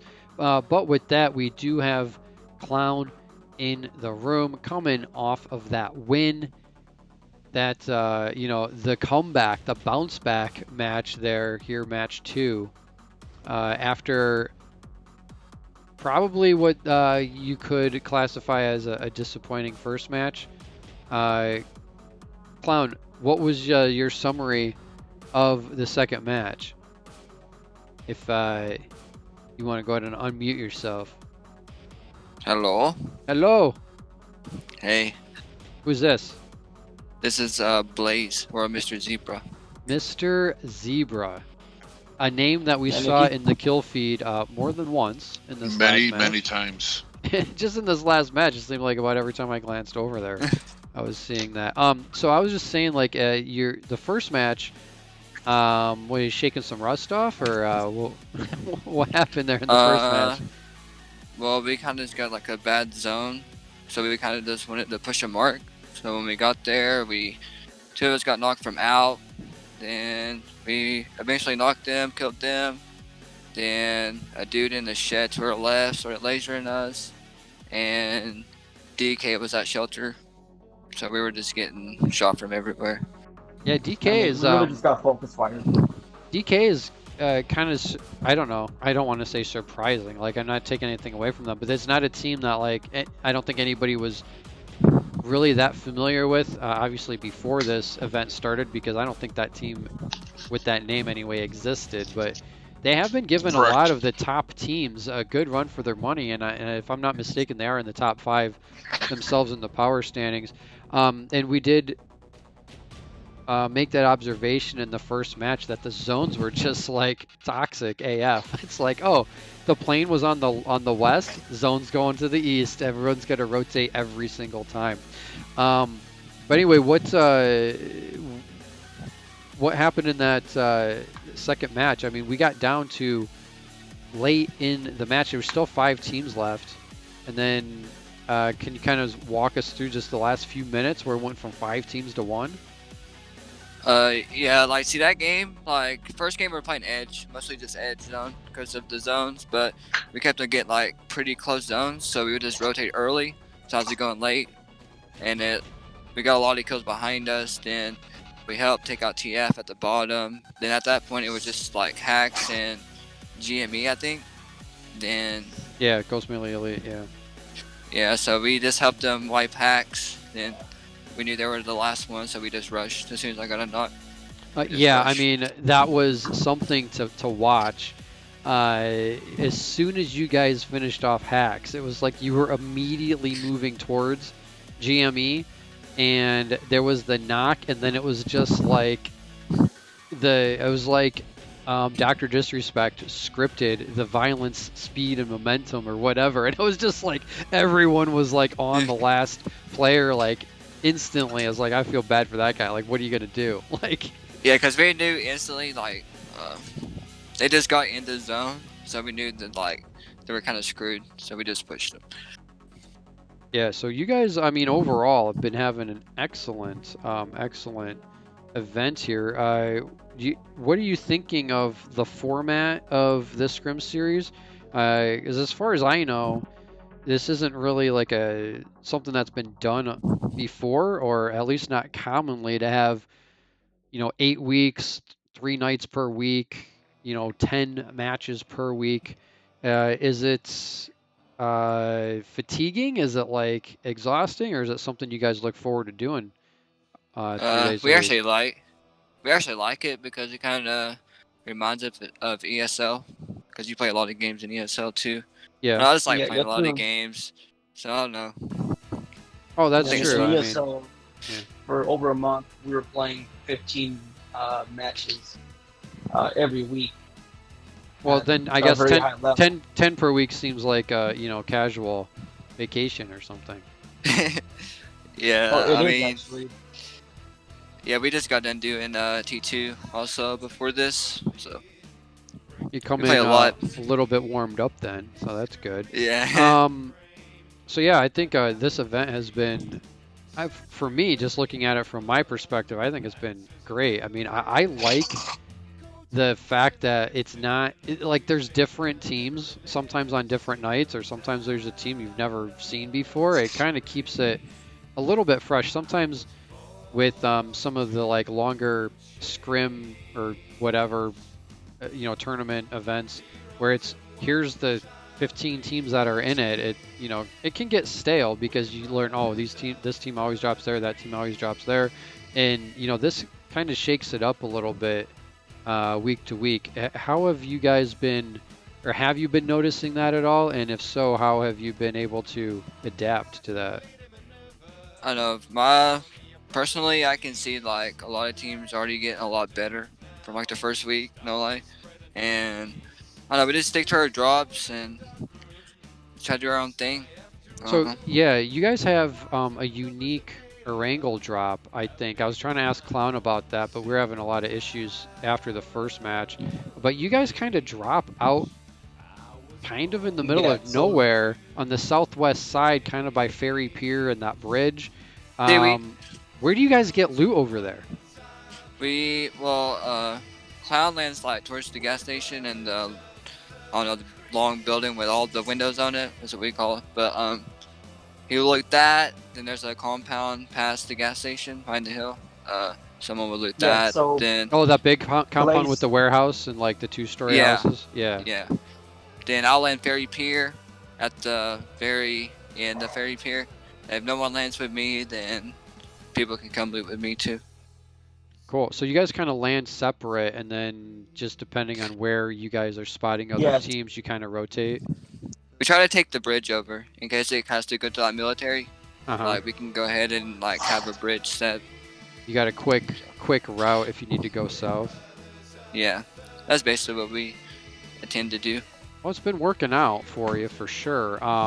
Looks like our next match is going to be back on Erangel. So, you looking to change anything up, or did you just tell everybody where they can expect to find you? No, we'll probably just stick to our drop spots. I mean, it's been working out. You might as well stick with Yeah. it. All right. Why don't you guys go? I don't know what the hard start time is, but we got to be getting close to it. So I'll let you guys hop off and get ready to go for the last match of the night. All right, And thank you. we'll talk to you at after the match. All right, sounds All right. good. Good Thank- luck. Bye. All right. 187 Black. A couple members there, Mr. Zebra and Clown. I think Clown might be having some communication issues as well, along with Pickford. Must be the gremlins in the systems tonight. I am getting the score graphics together here.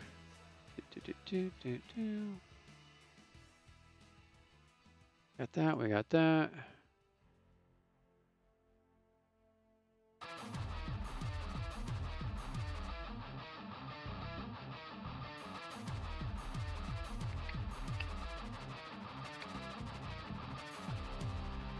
All right, let's look at some scores here after 2 matches.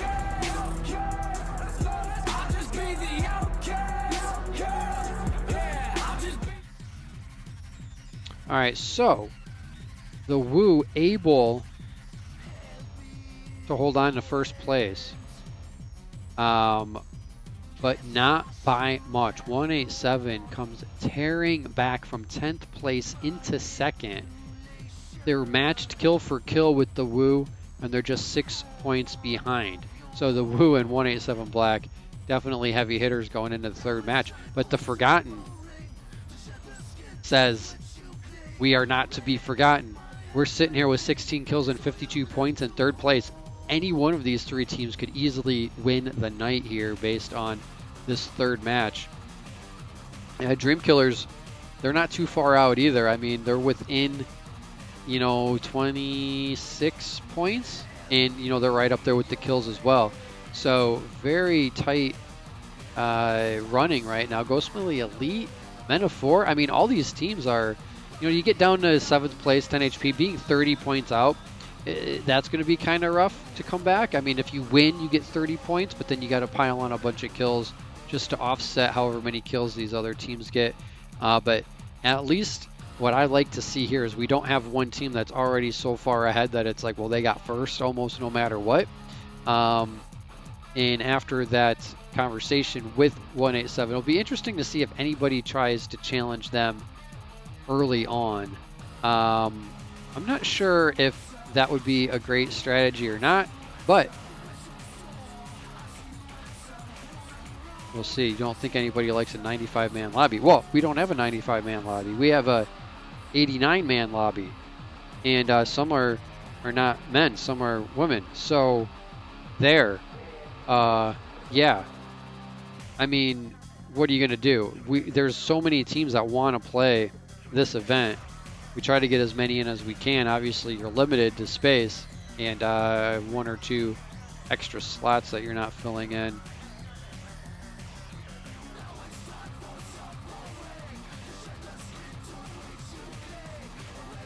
Yeah. Okay, so here we go. Taking off. And we're on the plane. Grab some screenshots. 23 teams right now. Down from the 24 we started with. I'm not going to take the time to figure out who's not here. We'll do that later. Good central plane path, though. This will make it, I think, a good, I don't want to say fair, but, a fair 3rd match based on you know, you should be able to go wherever you want to go off of this plane path. If you want to go up north to Zarki, you know, you can get there. If you want to go down to Millie, you know, you'll figure out a way. You might have to float a little bit. You might have to find a car. Looks like Luxurious going to be heading down to Primorsk. No surprise there. We're going to see the Wu more than likely go into Yasnaya. Be interesting to see if Outcast Alpha changes anything significantly. It already looks like they're going towards Rozhog, which is interesting. This could be crazy if we see JJTC try to land with 187, or if they're going to try to float farther and get to Millie. Misfire all over that Ferry Pier Quarry area.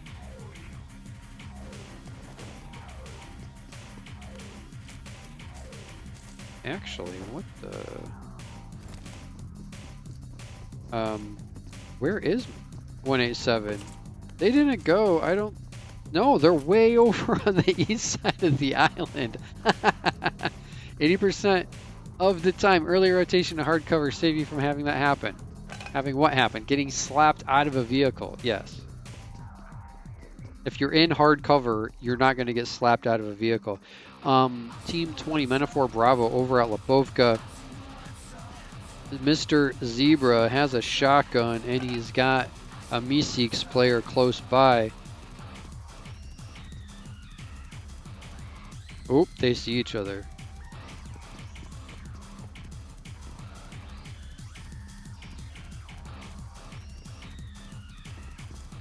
Oh, he does have a scar. I'm like, what's this other gun on his back? Looks like another shotgun. That is a shotgun. He put the shotgun away. Has the 5.56 AR at the ready. No armor, no vest, no heals, no boosts. I really like this hoodie though. I was noticing this last week. This like Cryptek Yeti camouflage color hood.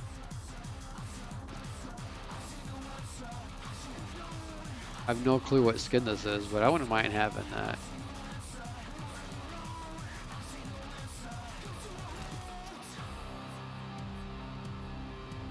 You could figure out a way to get a nade. I think he just kind of haphazardly threw it just to maybe try to shake things up a little bit. But look what we got going on here. Mr. 13-inch is on the way to support. It does look like Meeseeks is coming over as well. If this turns into a 2v4, 187 could have a hard time. Meeseeks is not, you know, a chump team. Nick's just holding the angles, trying to live long enough for his team to show up.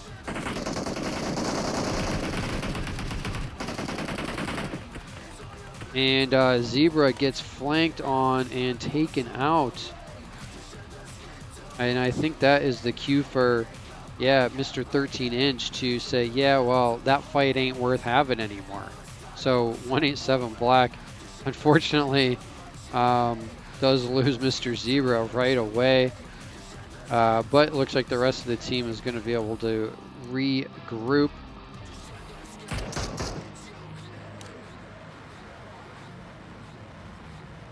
That's a heck of an angle that he's got up that hill.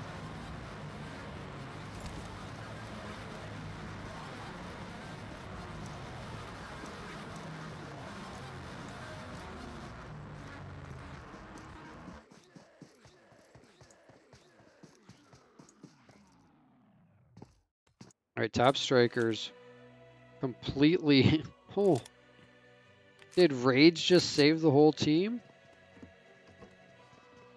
Are we missing a team? BHC. Broham. Looks like they got taken out here by top strikers over at the school apartments. I think it's kind of interesting after what we heard from 187 Black, how nobody is in this area of gas station and whatnot on the West Bridge. Everyone's just gonna stay away from there. Can't really say that I blame them. Milta Power again wide open. Brett, I trust what Brett says. He told me, he said in chat that the loot at Milta Power hasn't been that great. That could be. I've not really been over to Milta Power too many times since the update. And the times I've been over there, it's been more like trying to figure out where the heck I'm at because they've changed so much of the map over there. They changed so many of the way the buildings are laid out. Legend, the only one up right now from Top Strikers, and he's going to get taken down by Genesis. So Genesis able to repel that push from Top Strikers. Let's head on over right now to Anti-Sweat. It looks like they might be in a fight with, well, OUTcast Alpha. At least one player from OUTcast Alpha. That's C-Dub. Not sure where the rest of the team is. Wadu's way up by Rozhawk.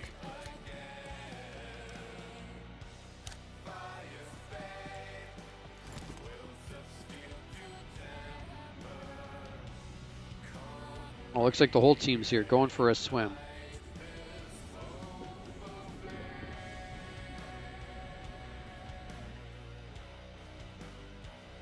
The Woo is up near Yasnaya, but We Are Misfits is already in Yasnaya. Gonna make it kind of interesting. That is a heck of a grenade throw. What? Since we could see like no buildings rendered in, he literally had the grenade on the guy's head.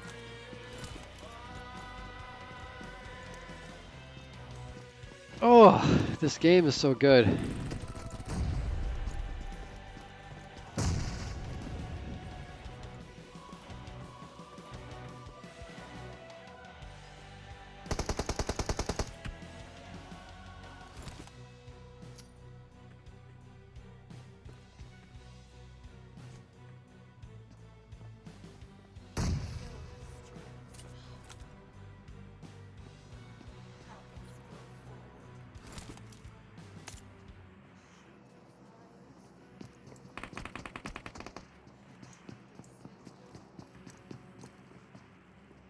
Woo does lose a player there on a knock, but Trick gets a knock back, and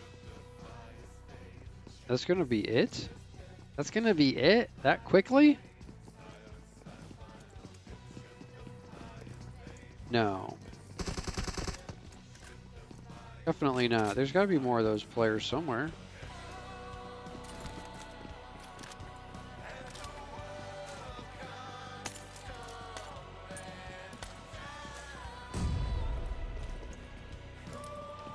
They are close by, too.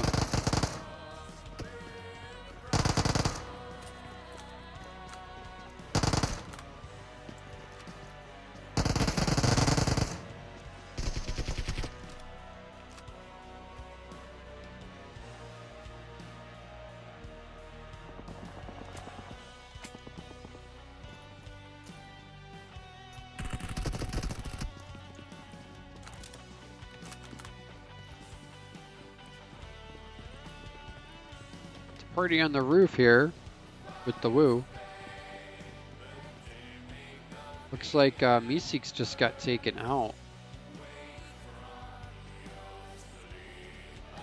And yeah, that's going to be they're done for the night. Who was that that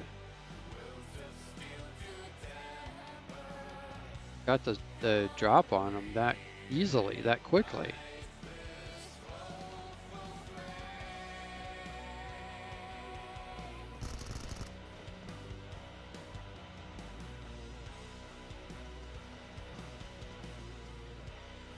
Yeah, I'm not sure. I thought I could find a name that I thought looked familiar in the kill feed, but I'm not seeing it right now. I thought it was Pablo. Anyway, It looks like the Woo is trying to clean up the rest of We Are Misfits here, and that they do. As Jonica able to get the last knock there with the Scar, and pick up Trick and continue on with their match.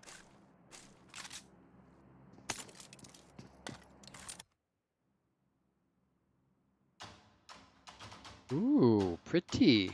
AWM in a pink box.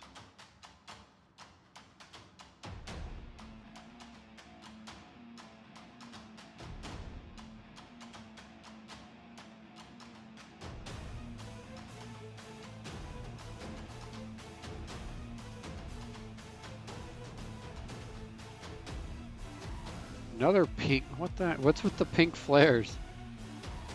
Is it Valentine's Day? No one told me?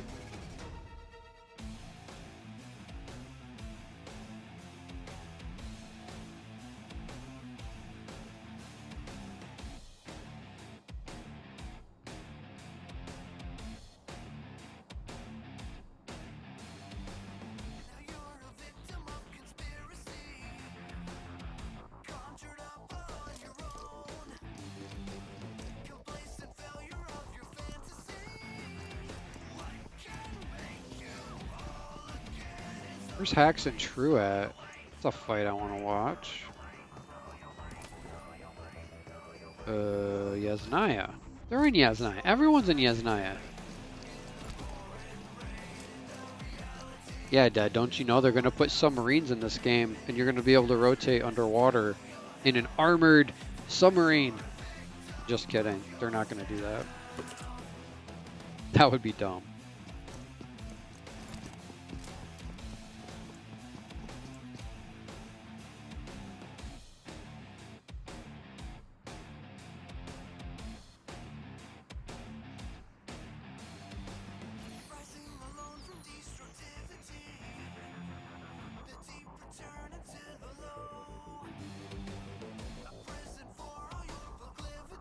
So Hacks has lost a player. True's lost a player. Even fight 3v3.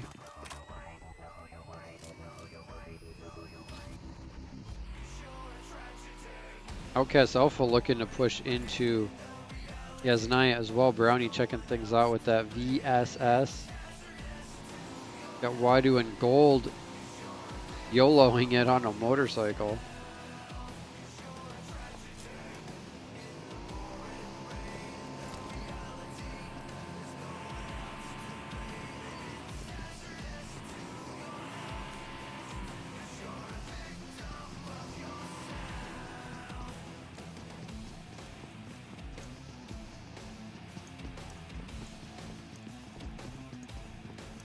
Okay. We got Dream Killers and 187 near each other again. It's like they have radar for each other. Every match they just end up right next to one another.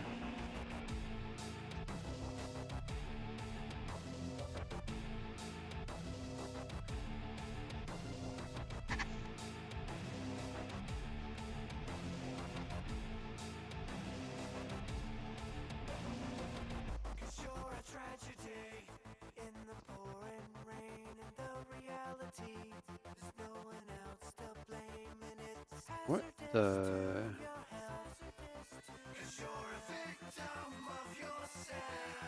This gun skin is like, has a skinned scope? When did that become a thing? And what skin is this? It looks like a Native American like Dreamcatcher theme or something.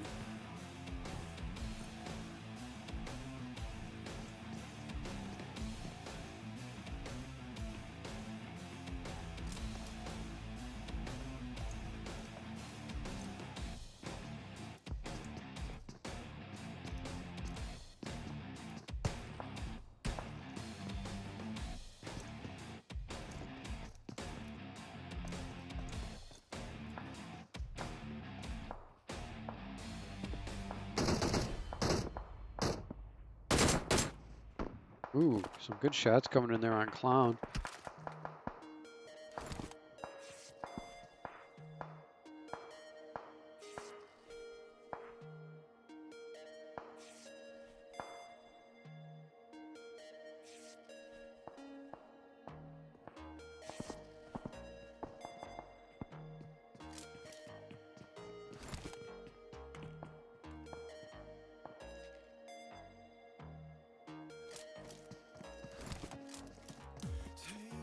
Check in on Yasnaya.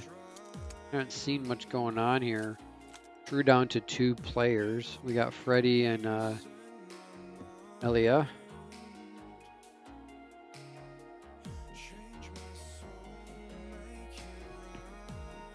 OUTcast Alpha nearby.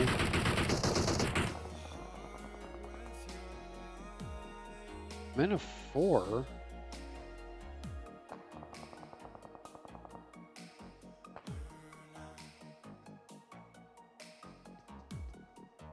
Men of 4 in the Woo fighting on the other side of town. Freddy gets a knock on Devour with that DP-28 from the rooftop.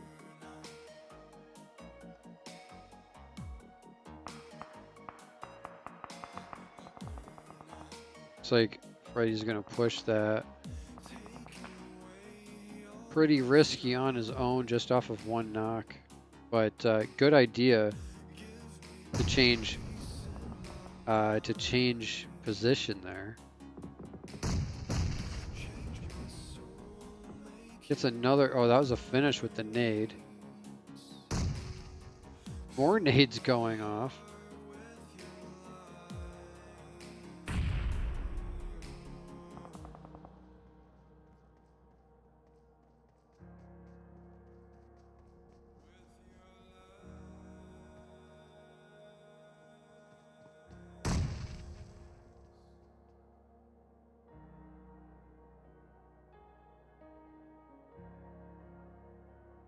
Looks like Freddy's looking to change position again. Trying to go back to a position of kind of high ground. Get a better view. Potentially over the fence.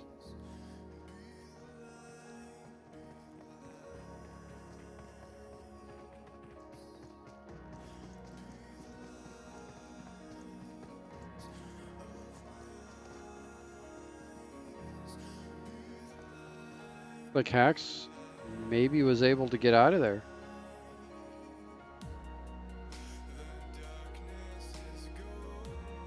At least reposition to a point where there's not an immediate threat. True now much closer to OUTcast Alpha. Much closer to OUTcast Alpha.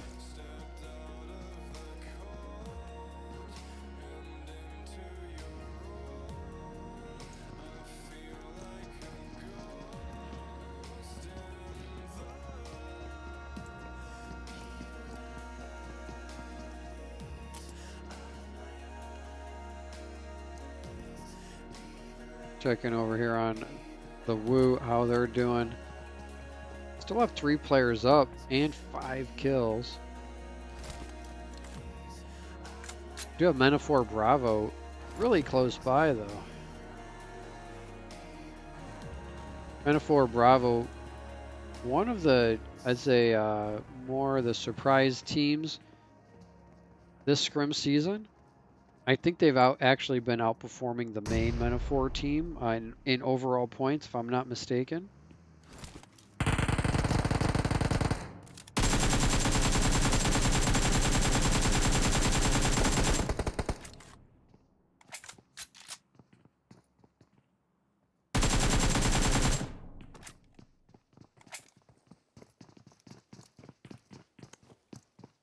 .3x AK cannon.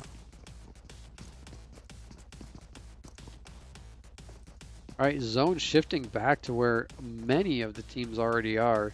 We got Dream Killers, 187 Black, Anti-Sweat, OUTcast Bravo, Misfire. Got a lot of teams already in the Forgotten down here in the southeast. Outcast Charlie. Genesis. Walking Frags. A lot of teams already in this circle. In fact, Metaphor Bravo and Hacks looks to be about like the only teams that need to get into the zone.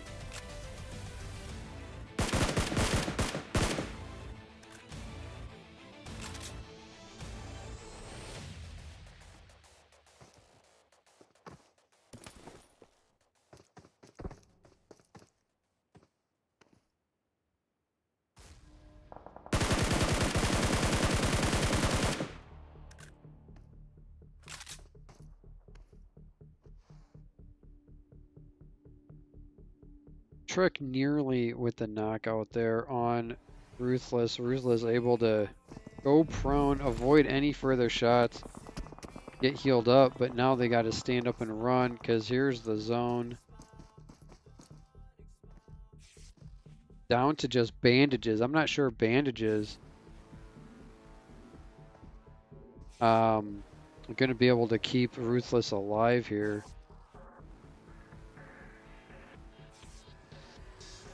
Cano saying, you know what, I'm just going to go straight in full send with this pan. It's only the woo. I mean, ha. Ha. I'll probably be fine.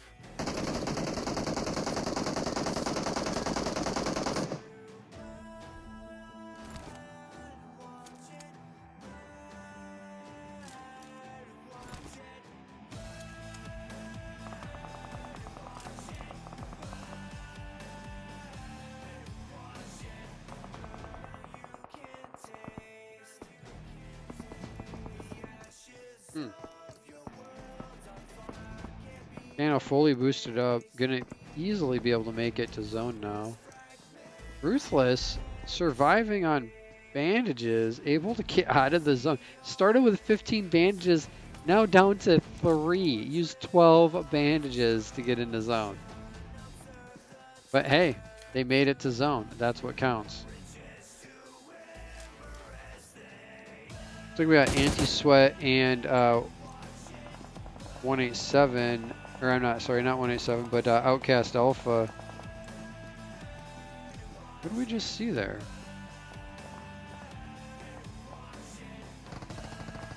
You getting a Mountain Dew? Is that what we're checking out?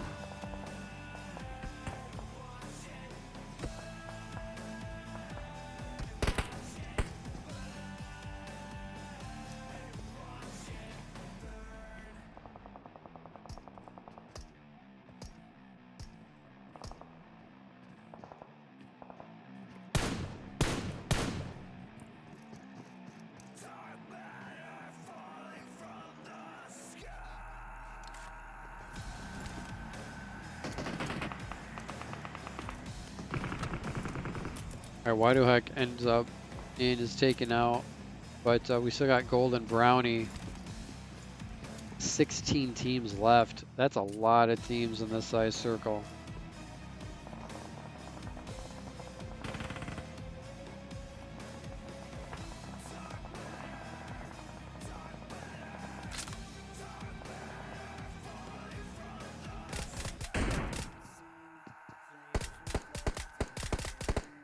Trick just single-handedly looks like he took out Ghost Melee Elite. 6 kills right now for Trick. One of the top fraggers of the event, the Scrim season.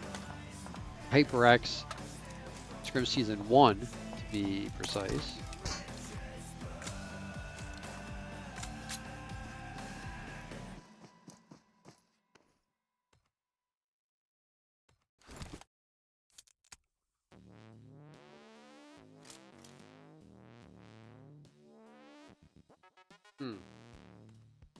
Not quite in the zone. We got to get across the river. Many of these teams are going to have to get across some water to get to zone. That's going to be easier said than done, I believe.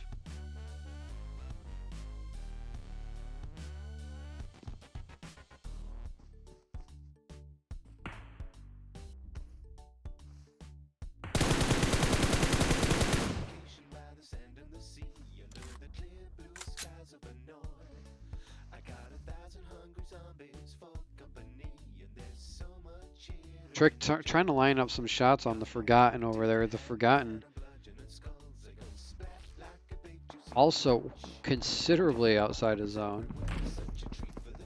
Metaphor Bravo Cannon or Cano trying to get in the zone, just gets in, goes prone, only has 3 bandages.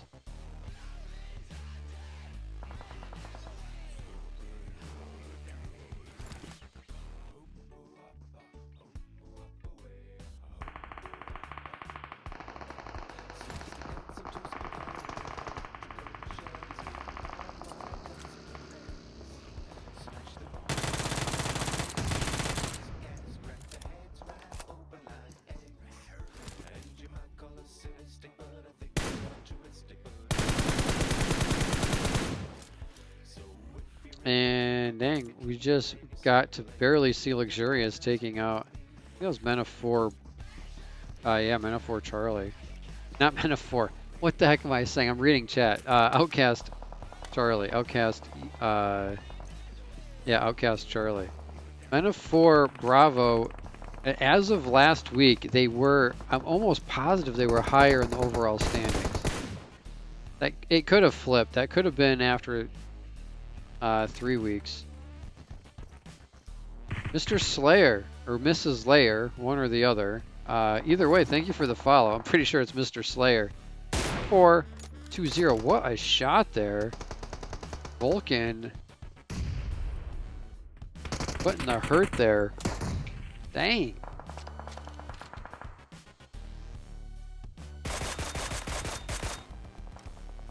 And Copy doing the return favor there with the mini.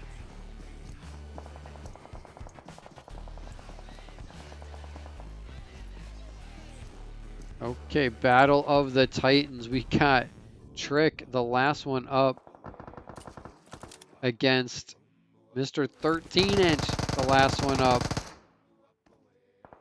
Gold in the water still. What is going on over here? Insanity.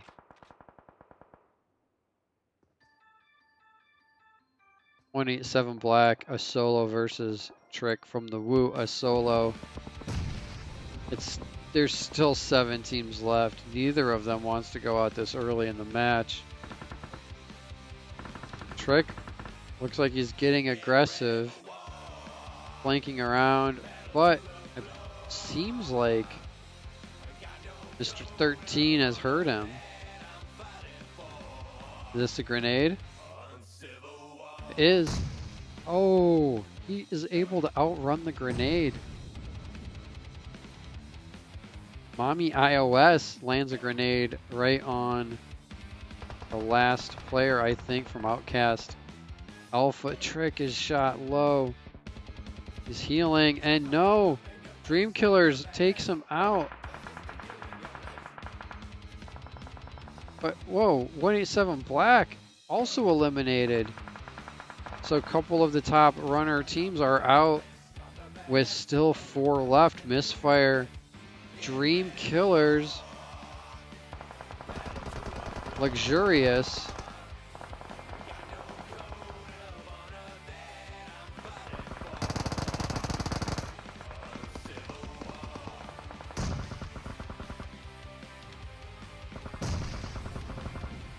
couple nades coming in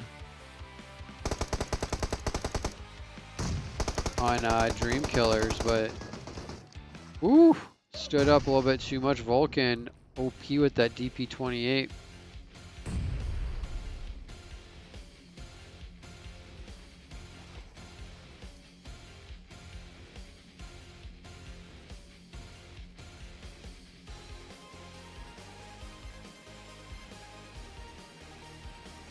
Dream Killer's going to be able to get that revive up. They still have 3 players. Mami iOS going to have to get... Ooh! Junji able to get below the ridge just in time.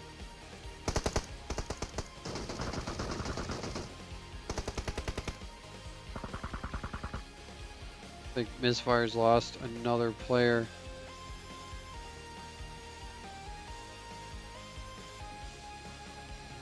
Meanwhile, 10 HP all the way over on this edge of zone, just chilling.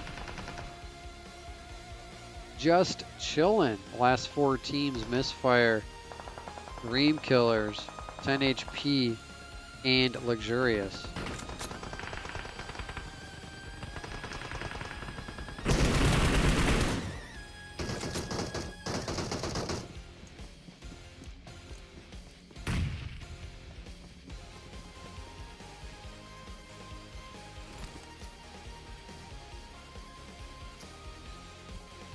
Laying down some smokes.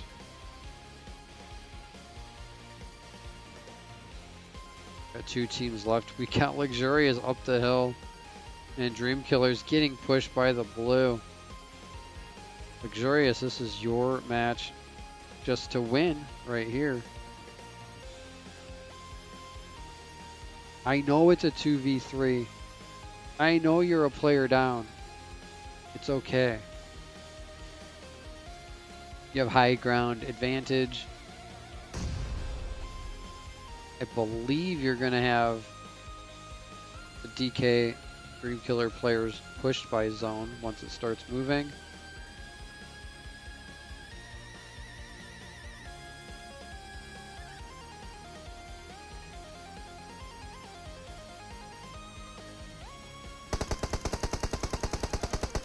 Kami iOS gets a knock on Glitchy.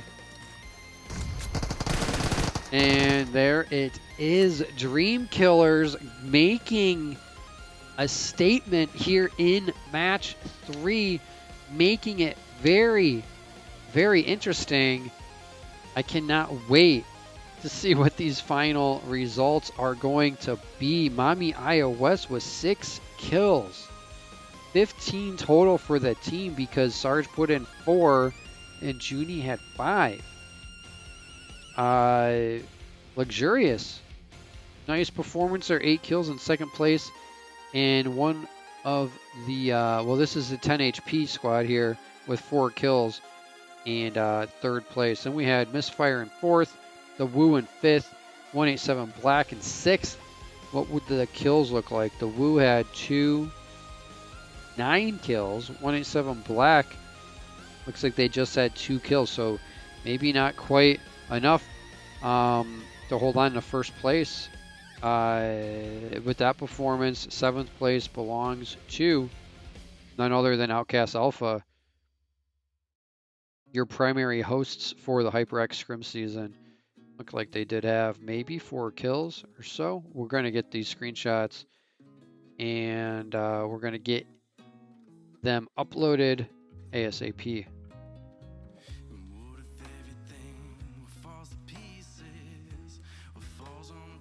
All right, we'll be back in just a few minutes as we tabulate the scores. You guys enjoy this message from our sponsor, HyperX.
All right, we're back. We have the screenshots uploaded into the machine that's doing the number crunching. It looks like we have a full array of people here in the VC. We've got Clown, we've got Ginger. Pickford is still here, Mr. Robotaka Voice. But we also have Brownie and C-Dub hanging in the wings. But before we get to them, let's talk with 187. So the first thing I noticed in that match, you guys were not anywhere near that west bridge.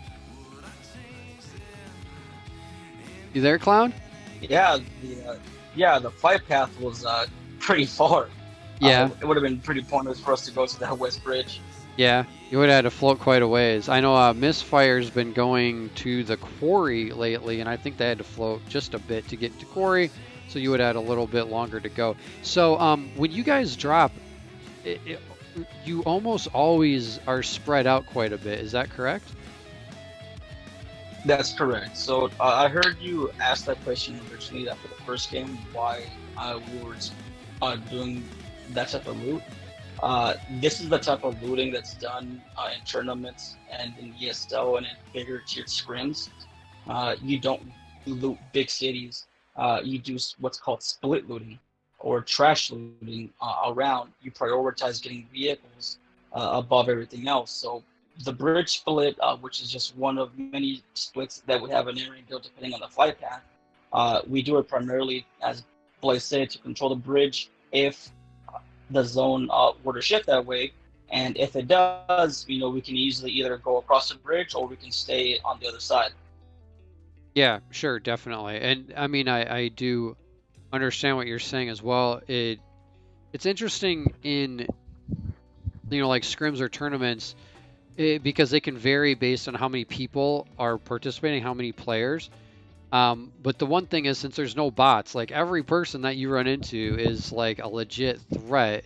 So I definitely understand not, just going to like crates or like, whatever, Pachinki. Although there are teams that do that, but they generally have established like that's where they go and nobody else better come because they're going to get smacked around if they do. And then it just to kind of tee off of that discussion, you did lose a player early on. I think that was Mr. Zebra, if I'm not mistaken. And basically, I don't know if you saw like what happened like on the map, but Meeseeks kind of did that same thing. And your player and one player from Meeseeks just happened to land at the same compound.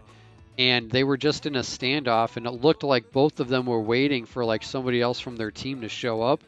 And it just so happened that I think Meeseeks had players that were a little bit closer, and they were able to kind of come in on a flank and get that knock. And then I think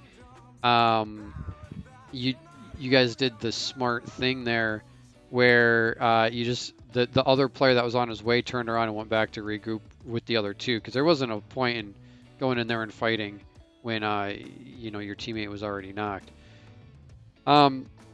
So I kind of walked through what happened, I guess, after that, after you lost a player early on. Does the way you approach rotations or anything change if you're down a player early?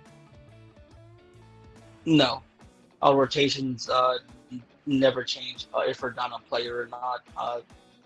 The same strategies that we've done have worked as a 4-3-2 or as a solo player throughout, again, through bigger scrims that have been successful there. The only issues that we're finding in these scrims is that a lot of people, since they religiously watch the stream, they figured out our drop spots and our rotations, and we're seeing that a lot of people either don't want to rotate around us, or in Blaze's case, which he was being the aggressor, he wanted to take the 1v1. That's what he landed there. Unfortunately, they got a vehicle first and ended up making it a 1v2. But generally, in any of those splits, we're more than confident that if it's a 1v1, we'll definitely take it. But unfortunately, in these different splits, whoever gets the vehicle first is basically king. Yeah, yeah, and yeah, I know you guys. I mean, you all have enough gun skill. A 1v1 isn't anything that I think you would or should walk away from. Just like in that specific instance, it was just like whose ever reinforcement showed up first, then had like a 2 or 3v1, and it just didn't go your way. So it's interesting to hear that. You guys kind of stay with the same game plan regardless of if you're down to 3 players or 2 players. But that's definitely a sign of confidence. Um, I I didn't get a chance to just kind of stick with you guys for the bulk of that match. Uh, was there anything unique rotation wise that happened with that? I know you guys probably got taken out a little bit earlier than you had wanted to. Did you get stuck on rotations? Did you say you didn't have vehicles? I didn't quite catch what you were saying there on that. Yeah, so the only thing that changed a little bit for us is that we couldn't get vehicles. Yeah. That was basically the story for us across all 3 maps. We were really frustrated about the whole vehicle situation. When Ginger was pushing to help Blaze, obviously he's on foot and they got a vehicle, so we basically just told him to just pull away, find vehicles as fast as we could, which we did, and we were generally pretty happy with the rotations that we did. But those rough zone shifts. Yeah, sometimes that's the way it goes. So, not quite the, I guess, best performance of the night, but I think you guys are still going to be, sitting okay as far as the overall standings go. And I'm sure we'll see you back in on Friday for the mixed. Oh, you will. Thank you. All right. Hey, thanks for stopping in. You guys put on a great show tonight, as you usually do. And, wish you the best of luck going forward for the rest of the HyperX Scrim season. Likewise. Thank you. All right. Yeah. Have a great night. All right. So now we got Brownie and C-Dub chilling. What do you guys have to say so I can do some things here, because Pickford's not filling in the time for me and I'm trying to do too many things at once. Oh man, it was definitely an interesting night. I think the zones were screwed everybody in all 3 rounds. We just the second one kind of heard that from 187. They said they couldn't get vehicles, and then they had all these tough rotations. They kind of won the second match in a pretty convincing fashion, though. So sometimes bad or strange rotations maybe do go your way. I don't know. Yeah, that's the thing. Somebody's got to win, for sure. Yeah. It's those open fields. It's a lot of times it's different from especially what we do. Get there early and defend it. It's hard to do that. If there's nothing there, sometimes you got to rotate in late and just own the edge. You get there early, you throw all your smokes, and then all the smokes die down and everyone else shows up. Seems like a solid plan. Yeah, exactly. But yeah, it was definitely an interesting night. I have noticed that the scores aren't what they usually are. That's kind of been a trend actually the last couple times. Instead of having one team out with 130, 120 points, everything's a little bit closer. Yeah, I know they haven't been posted yet. I won't reveal them, but they're I said close. that going into the third match, that there's actually a reason to play the third match with everything you've got, because the top 2, 3, 4 places were all really close. Oh yeah, I won't say the final results yet. I know we haven't posted them, but there was 4 points between first and second. Yeah, 4 points between first and second. Another 10-ish between second and third, and then from then on out, it was pretty close. No more than 10 points separating a position. That's good to see. I like to see the level of competition. Even it was interesting to hear 187 say that what they've been noticing as this scrim season has progressed is the competition is like the other teams are getting quote unquote better, or like it's getting more competitive. And when you have a team that has kind of been a dominating force like 187, to hear them say that about the other teams, really says a lot about how the players and teams have been able to adapt and just work together smarter as a team. Right. Well, they touched on the fact that everybody's watching the VODs, and it's not all the same teams every night, which is what makes it great. But it's a lot of the same teams. Sure, at least yeah. 60% of them. So we're all definitely learning each other, which is more akin to what higher tier 2 or ESLs or something like that, where you pretty much know the rotations of other teams. With the likelihood of a compound being open or taken, or who you're going to have to fight when you get there. It's not quite to that level yet, but it's going there at a rapid pace. Yeah, I know. In some of those higher level scrims, they refer to different compounds by team names because that's like where you can expect, to find them. So that is kind of interesting. So I do have the screenshots and all of that taken care of here. So that Twisted Tea is empty. That I need to clean off my desk. Apparently, I'm accumulating an aluminum collection over here. But I do have the scores ready to go, so let's take a look at those.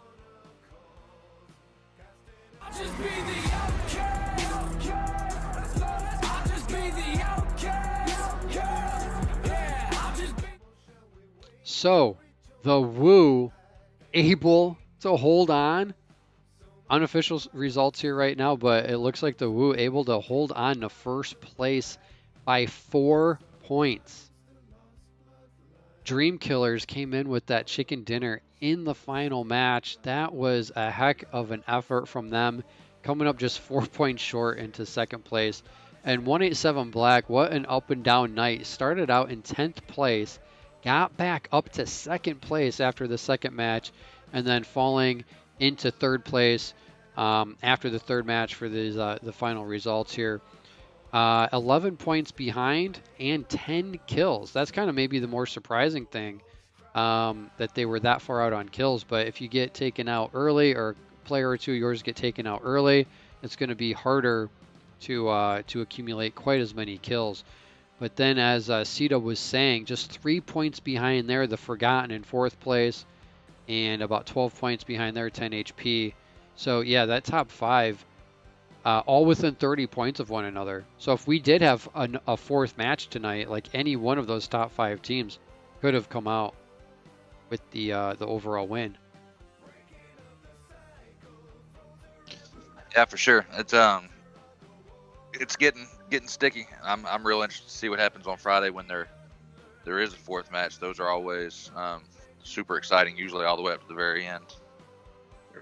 Yeah, I know my buddy Golden Boy, who was in here earlier, I don't know if he's still here or not, but he's like, it's about to get sweaty because there's like, the zone is this big. There's still like 18 teams left. I'm like, yeah, that's like the way it's been. It's crazy. It's like you're running around the first 15 minutes of casting. Like, okay, there's a little fight here, a little fight here. Someone shoots at a vehicle. And then it gets to like there's fights everywhere. You don't even know where to look. It's it can be a little bit hectic, but it's always a good time. I hope it's entertaining for the viewers. I know a lot of times it's like, how come you're not watching this fight? I'm like, if I look at the kill feed and see a fight and then try to go to it, like it's already over. It's like chasing the kill feed ain't usually a good strategy.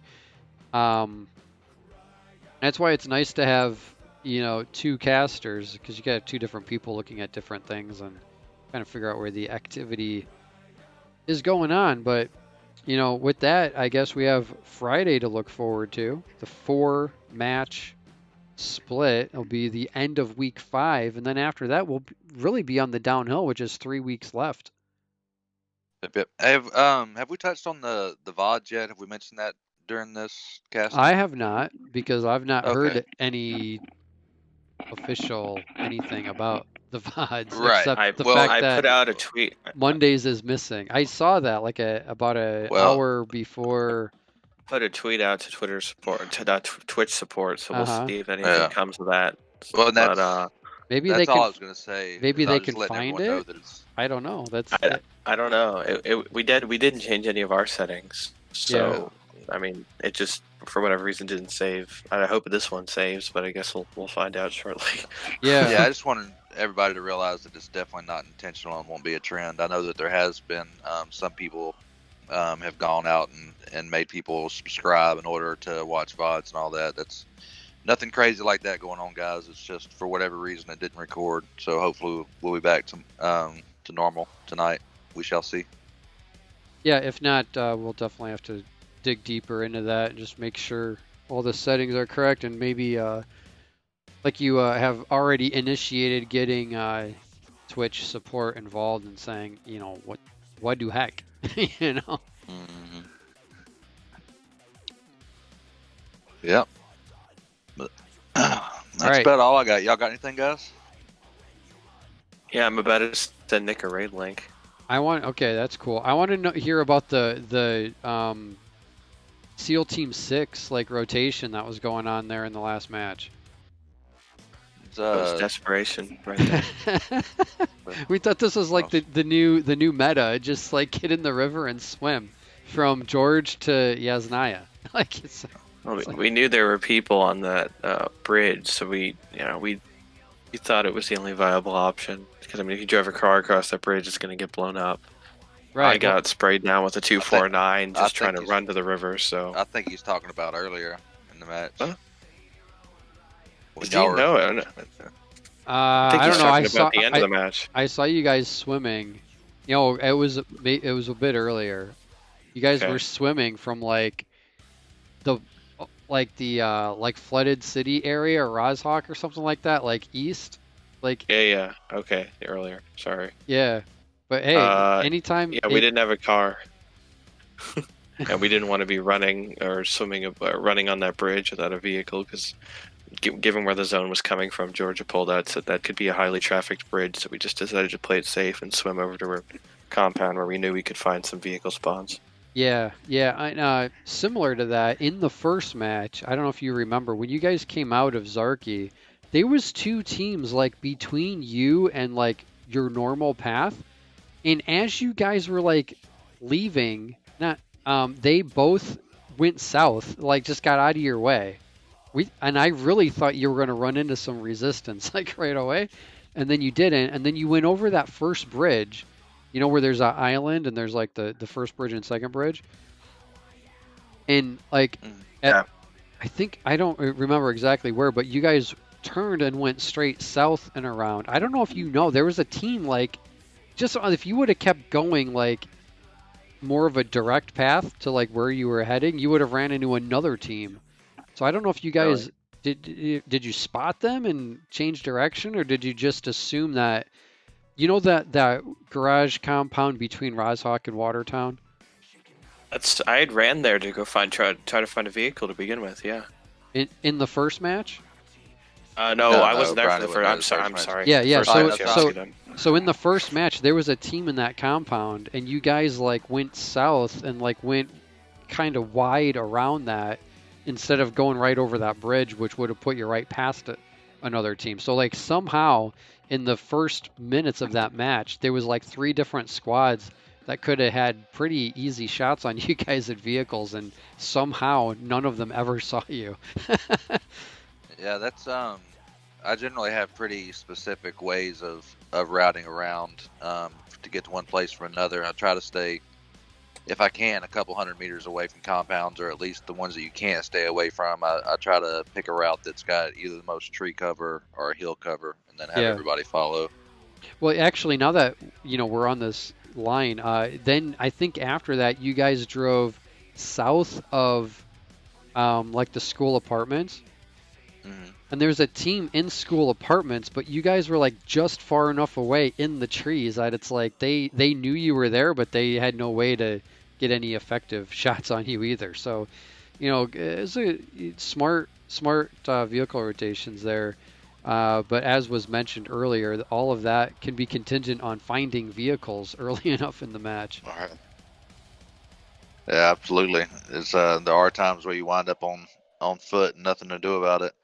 Sometimes though, you learn some stuff that you didn't think there was any more room to learn. But we've had matches where, you know, it starts off just bonkers, no vehicles, 2,000 meters to go, and still come out, you know, looking good at the end. And then sometimes you start off and you got everything you could want, you know, level 3 everything, 4 Jeeps and still can't break the top 10. So that's what's so fun about this game for me. Yeah, it is fairly unpredictable. That is for sure. If you guys don't have anything else, we'll just mention again, Friday, same channel, same time. We'll be back with the infamous Random X, and Pickford will have electricity at that point. So he should be back up to 100%. And there'll be a 4-game event, 4-match event where it's mixed, half TPP and half FPP. So that's always a good time. Mix it up a little bit. And that will finish out week 5 on Friday. So hope to see you guys all there. We'll wrap up the stream there and send you on a raid. So if you want to hang out for just about 10 seconds while we get that set up, we'll see you guys on the other side. Thanks for hanging out. Have a good one.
Inside the sound